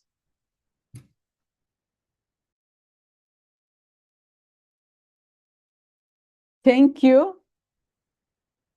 Thank you, Jill Rutherford. And I'd like to invite Olivia Behar, and she will present us her commitment for Article 25. And Olivia, floor is yours. My commitment is to Article 19. Hello. Was it wrong? Please correct. No, my commitment is to Article 19. It's okay. Okay, please. Yes, go ahead.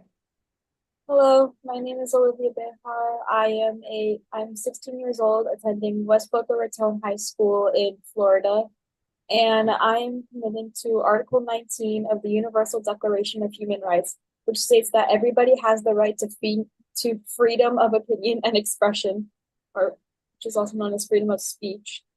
This is a necessary thing as it allows us to express religious, political, societal, and cultural beliefs that without fear of censorship or oppression by the government or a higher power. This is necessary to be able to protect a democracy as well as educate ourselves on different perspectives, on different issues that are affecting our society, and our society in the world. We would not be able to make we would not be able to make progress towards a better future without being able to express the concerns of what we have of the present. So we can commit to this freedom of speech by listening to other people's opinions and encouraging them to express themselves and their beliefs without fear of censorship. Happy 75th anniversary to the Universal Declaration of Human Rights. Thank you, Olivia. I apologize that I mixed Article 19. I'd like to emphasize that really we are also for very much for, or maybe mostly for Article 19, which means that is also what we can undertake and carry on. Especially one of our esteemed speakers mentioned that involve everything has human rights in it. So this is what we can carry out, what we can commit with in terms of the organization.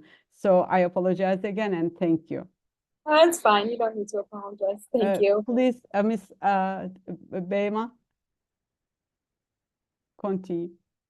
Yeah, our next presenter is Derin Şenay, who will make her commitment aligned with Article 25. Hi, everyone. I'm Darren Sine. I'm 16 years old, and I'm a junior in the bio major in Brooklyn Technical High School, and I graduated from the Atatürk School in 2019.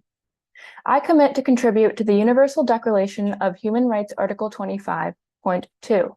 I believe that children are always incredibly significant to society as they are the face of the future and they deserve to be protected. However, this is not always the case, which is especially prevalent in the foster care system where children lots of the time face unjust treatment. So reflecting on this right is crucial. Happy 75th anniversary to the Universal Declaration of Human Rights, and thank you for this opportunity. Thank you, Derin Şenay. That is a great commitment and aligned with Atatürk's principles as well as Article 25. Our next presenter is Eda Sadiye Ekinci. And she will make her commitment aligned with Article 26. Hello, my name is Eda Sadiye Ekinci. I'm 17 years old. I'm in 12th grade. I finished Atatürk School in 2017. I was a teacher's assistant for a year after that. Today, I commit to contribute towards the Universal Declaration Human Rights, Article 26. First of all, everyone has the right to education. Education shall be free, at least in the elementary and fundamental stages. Elementary education shall be compulsory. Technical and professional education shall be made generally available, and higher education shall be equally accessible to all on the basis of merit. Second of all, education shall be directed to the full development of the human personality and to strengthening the respect for human rights and fundamental freedoms. It shall promote understanding, tolerance, and friendship among all nations, racial or religious groups, and shall further the activities of the United Nations for the maintenance of peace. Third of all, parents should have a prior right to choose the kind of education that shall be given to their children. Everyone deserves knowledge if they so choose. I can help this by offering people assistance when they know less than me. I can also volunteer to help teachers to lighten their workload to help create a more productive school environment. I can do my best in school to lighten the workload of my own teachers and communicate with them so they can help me grow. Happy anniversary to the Universal Declaration of Human Rights. Thank you, Eda Sadiye Ekinci, for your commitment. And now, actually, this is very exciting experience for all of us that we completed the first two parts including our global experts and distinguished esteemed speakers, and including all children and youth presenters. You inspire us, provided hope. And I'd like to make 1 or 2 points. All the bios are available through lmglobal.org, and maybe Naime Hanım already post in the chat box. If not, we will. So all the speakers, and including youth and children, also for the record, all their participation to this program, because as you realize and seen, some of them are below 18. So with the family consent for video, this participation to this program and publishing, posting their information on the web. So feel free whenever you like to check out who is who made commitment to what. So thanks for that. Now we completed the first 2 parts. The next part is intervention, and Miss Gail Davis Carter from Man Up Campaign NGO. She will speak about her commitment on Article 25 and 27. And also, we are a little bit running out of time, but we like to also give opportunity, maybe 3, 4, not over 1 minute. After Gail Carter, please indicate in the chat box. Ms. Gail Davis Carter, the floor is yours. Thank you very much for being here. And I just wanted to say that I would be doing 27 and 26. Would that be okay? Sure, certainly. Thank you. Good day, Your Excellency Carrazzo, NGOs, youth, and all esteemed parties. My name is Gail Davis with the Creators 2030 UN SDGs Arts, Youth, Sports, and Global Citizen Initiative and Man Up campaign. I'm speaking on Article 27 and 26. As we saw the animation and the other students expressing dance, arts, music, and culture play a part of shared connection between citizens and nations. It connects citizens with what's important to them, spurs action to solve global issues, and supports nations to connect to create innovations for their respective communities to thrive. Given arts, music, and culture provides a bridge across generations where values are expressed in creative ways and provides a view into the human rights of all. It's important that creative professionals and artists are provided the right to salaries that are equal to the pay of lawyers, doctors, or engineers. We can empower human rights in this very important area through the creative economy to ensure that all artistic fields garner respect and payment for talents for those who choose to pursue this. After all, where is the first place we go when life affects us? The answer is to imagery, film, music, or the like. It's time we use that. It's time that we use that and engage creativity not as a trend, but as the value it deserves, and empower the human rights of all creative professionals to be paid for their professional talents. Thank you. Thank you so much, Ms. Gail Davis. Really, it's great to have you in this program, especially as an NGO colleague at the UN. Now, this is also an opportunity for our guests from different parts of the world. If anyone likes to make commitment, please indicate. So, and then take the microphone or turn on, unmute your mic and present your commitment within a minute. Is there anyone? 3, 2, 1. Okay, we see Mary Jane Monsana. Yes. Please unmute yourself. Yeah, sorry. Let me figure out. Okay, if we are hearing you. You may. Oh, you hear me? Okay. Yeah. Okay. Yes, we Sorry, do. I You couldn't may, figure it out. Yeah. You Okay. may take down the hands up. So you are on now. Okay. My name's Mary Jane Mutsanath. I'm originally Eastern Mediterranean ancestry, and my commitment for this beautiful 75th anniversary is to keep my heart open to every person, culture, and every land on this earth.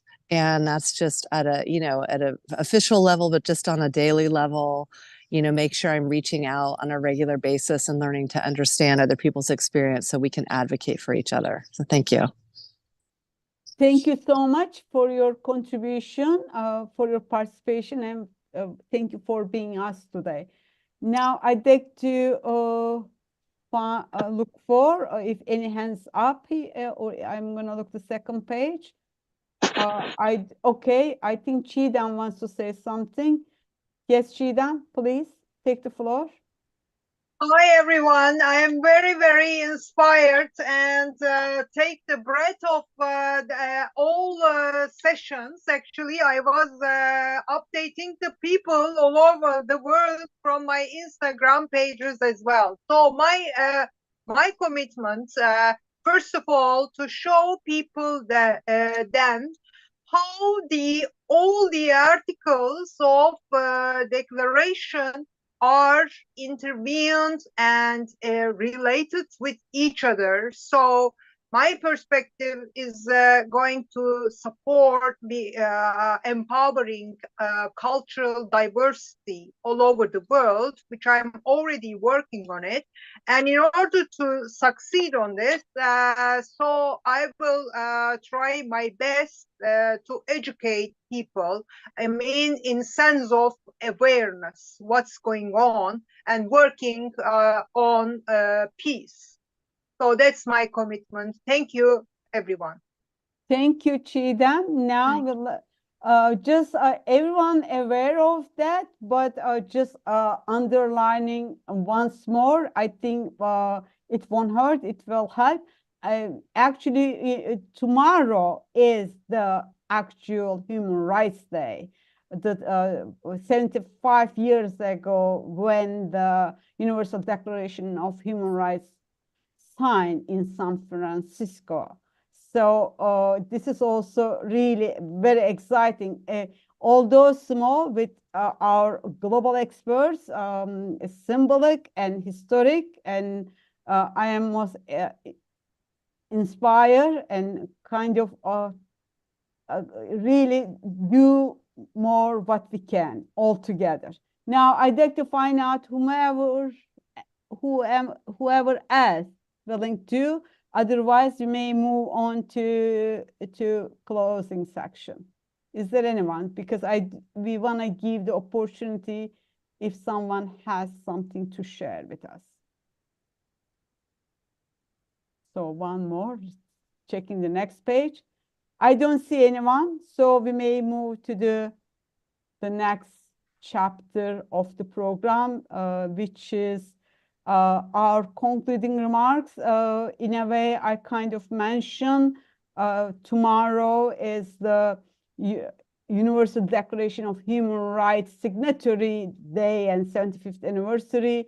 And this is our symbolic contribution, and also carrying on the concept and vision. And yes, asking the question why we couldn't make enough progress, and sometimes we feel as if it's going backward as the wars are going on. But we have the hope, like Costa Rica, we have the hope, like our colleagues, friends, NGOs, and our distinguished speakers, Ramu Damodaran and Professor Gary Grossman.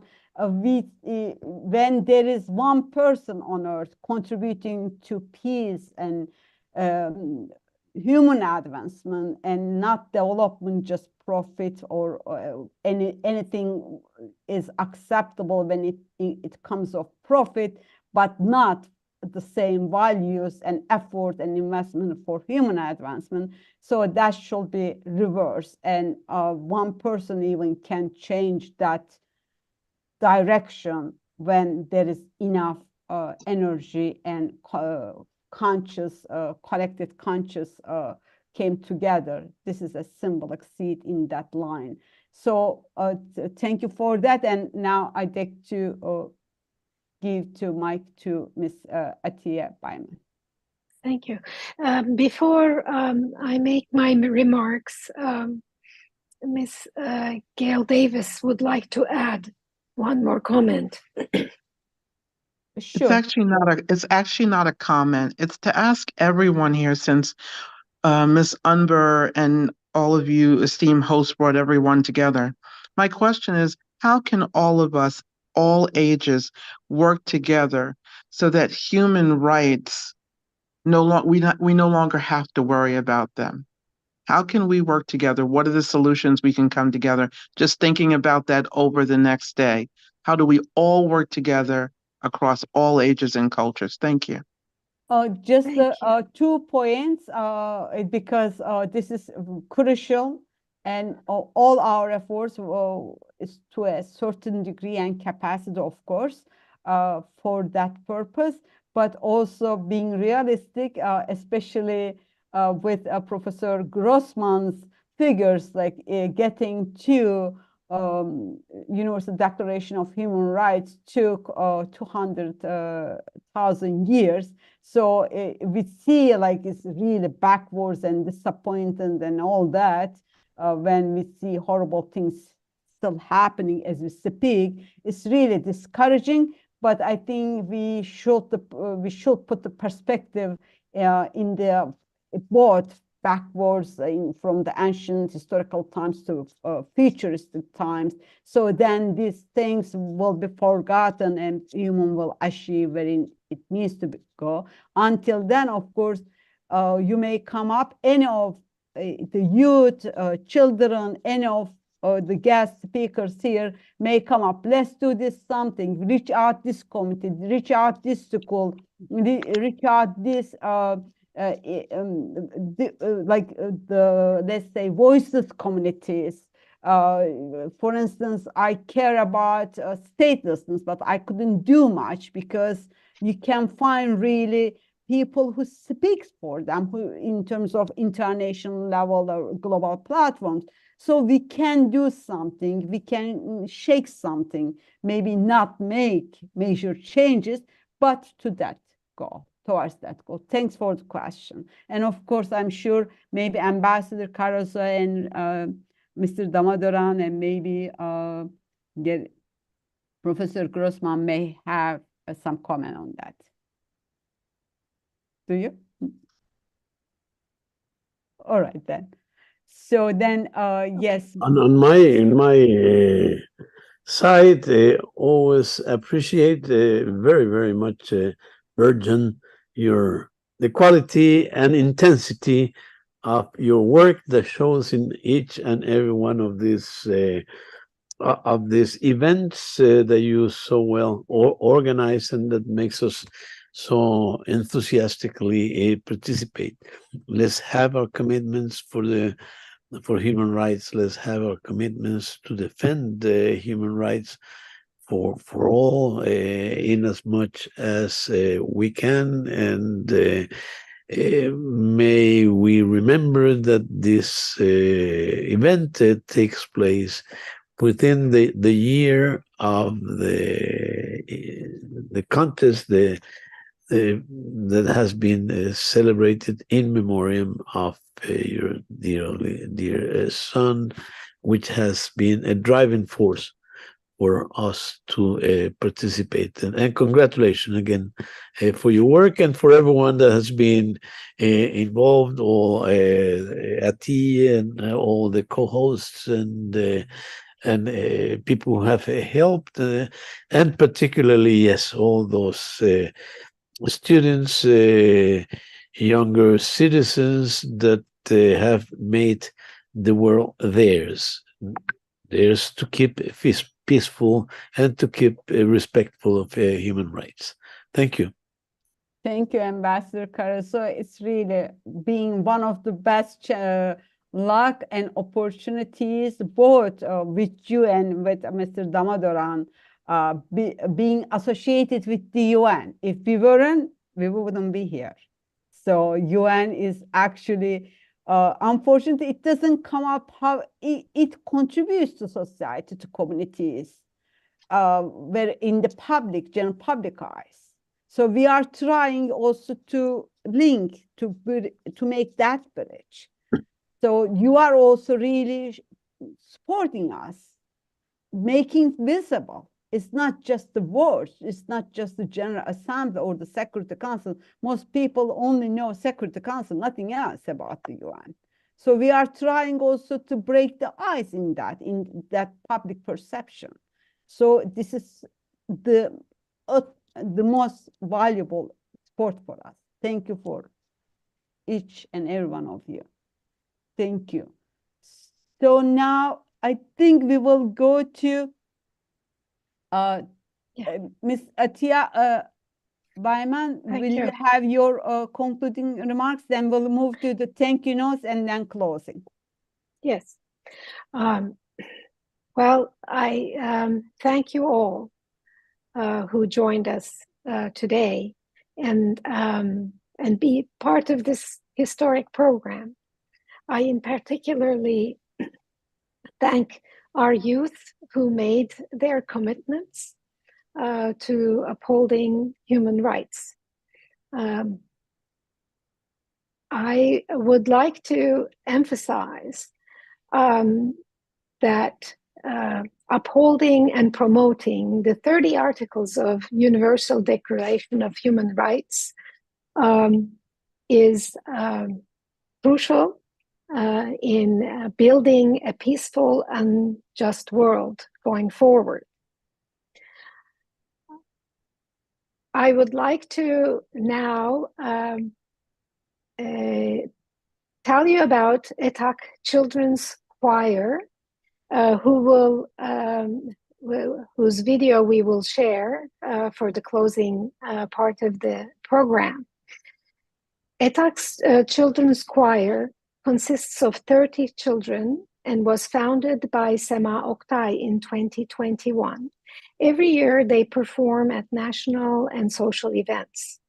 Sema Oktay's career as a music teacher spans 35 years, and she has taught music in private schools in North Carolina, California, US, and Istanbul, Turkey. Besides coaching children's choirs, she performs with various orchestras and groups playing the violin and the piano. The choir members are in today's videos are Ada, Arya, Alya, Ata, Baha, Bahar, Can, Defne, another Defne, Deniz, Devin, Doğa, Eda, Ela, Eliz, Hakan, Kaan, Kerem, Lara, Melis, Nehir, Sanem, Selin, Selim, Tutku, Yağmur, and Zeynep. We thank them. Now we're ready for the choir.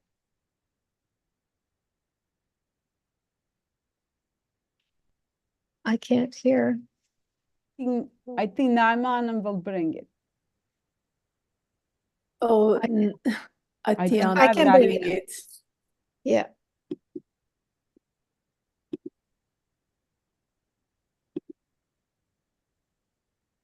Then after that, I will have brief thank you notes.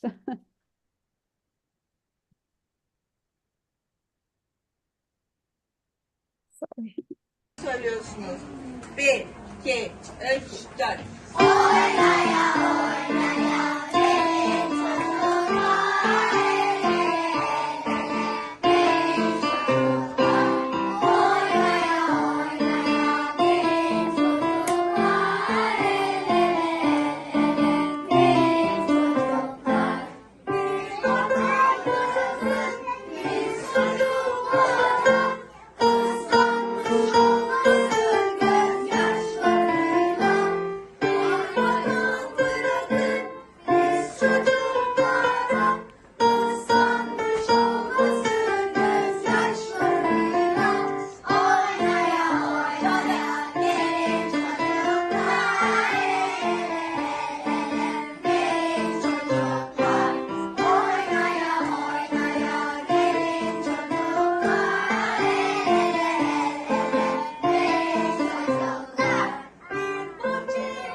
Annesi dışarıya çıktı.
Okay.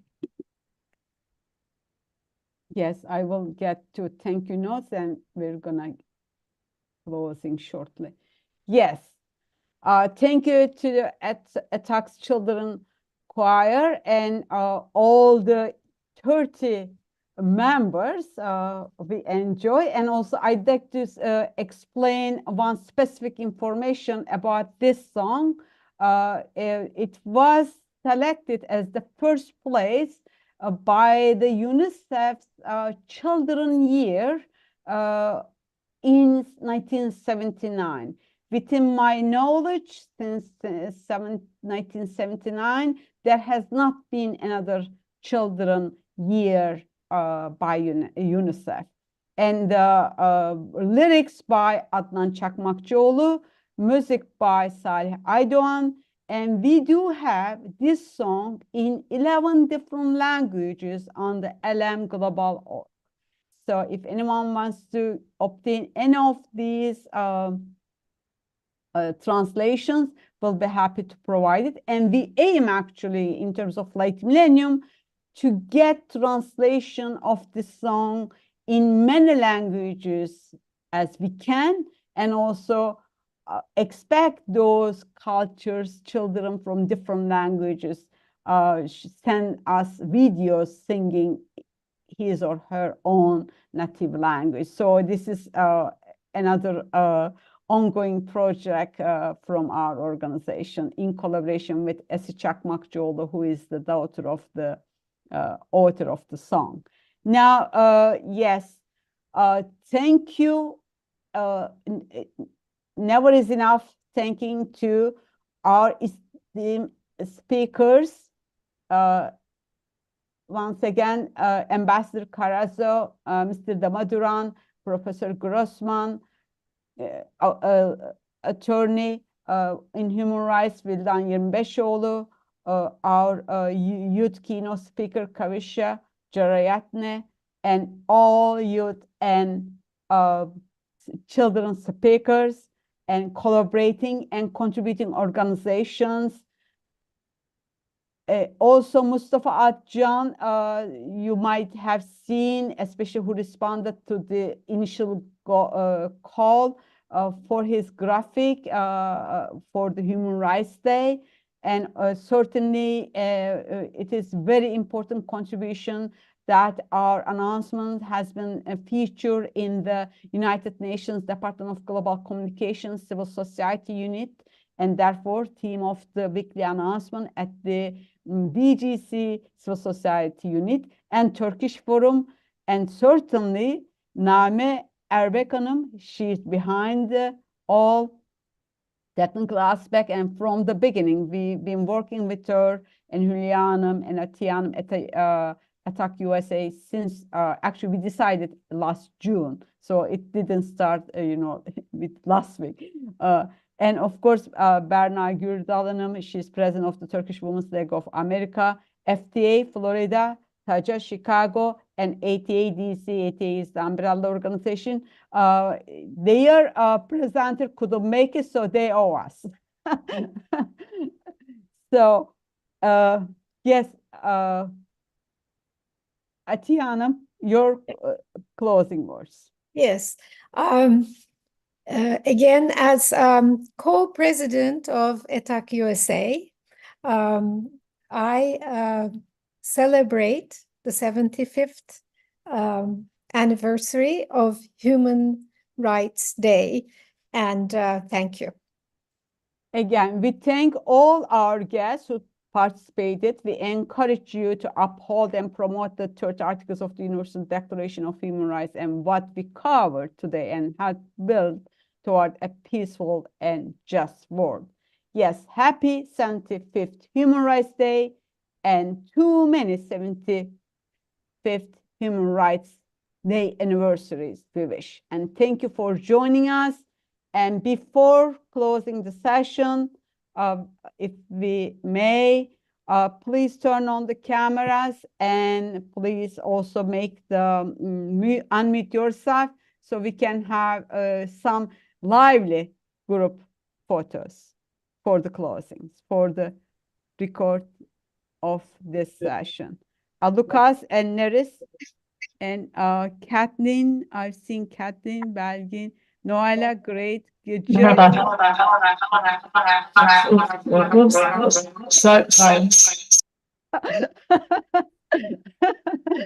That was an interesting experience. Okay, so Neris and Lucas, just quickly because everyone, I really appreciate everyone's patience and time. We run over time, so okay. Lucas, maybe he's not behind the camera, so I'm taking anyway. So 3, 2, 1. And I'll take the next page. 3, 2, 1. And Naimana, maybe you will take, so it will be a little bit different. Maybe it may appear. Beautiful. Okay, let's. I want to take the twins together. Just where are the twins? Twins makes noise. Twins. Could you speak? Defne, Çınar, Yaprak, because I want you having a video of you together. Here we go. Hi. Could you speak? Just say something because otherwise, say hi. Continue saying hi. Hi. Just one more.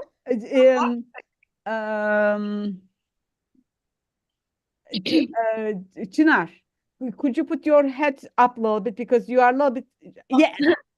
Yes. Okay, excellent. Okay, so now we can go back to gallery mode. Yes. So, okay, thank you everyone cooperating and everyone's camera is on. Excellent. And again, one more, the next page, and then we are closing. And ambassador is, I think, ambassador, okay, there is one. Okay, we will have him, I include anyway. We have him also more. Thank you to all 1,000 times and for your patience, for your share knowledge, wisdom, experience, and inspiration and guidance. Thank you. And please also reach us or come, let's do this, and we'll do whatever we can. So we are here for that too. Thank you. Thank you. Thank you. Thank you. Thank you. Bye-bye. Thank you. Thank you. Teşekkür ederim. Thank you. Thank you. Thank you. Thank you. Thank you. Just as a host, I'm waiting the last. So Thank you. Hepimiz mi First. çıkıyoruz? I know. If anyone wants to say something, okay, I think Lizette Hanım wants to say something. Is that? Could you mute yourself? Okay, yes. Thank you for everything. Thank you. Thank Happy you. 75 years anniversary. Thank you. Oh, so cute. So we have new nominees for the next program, right?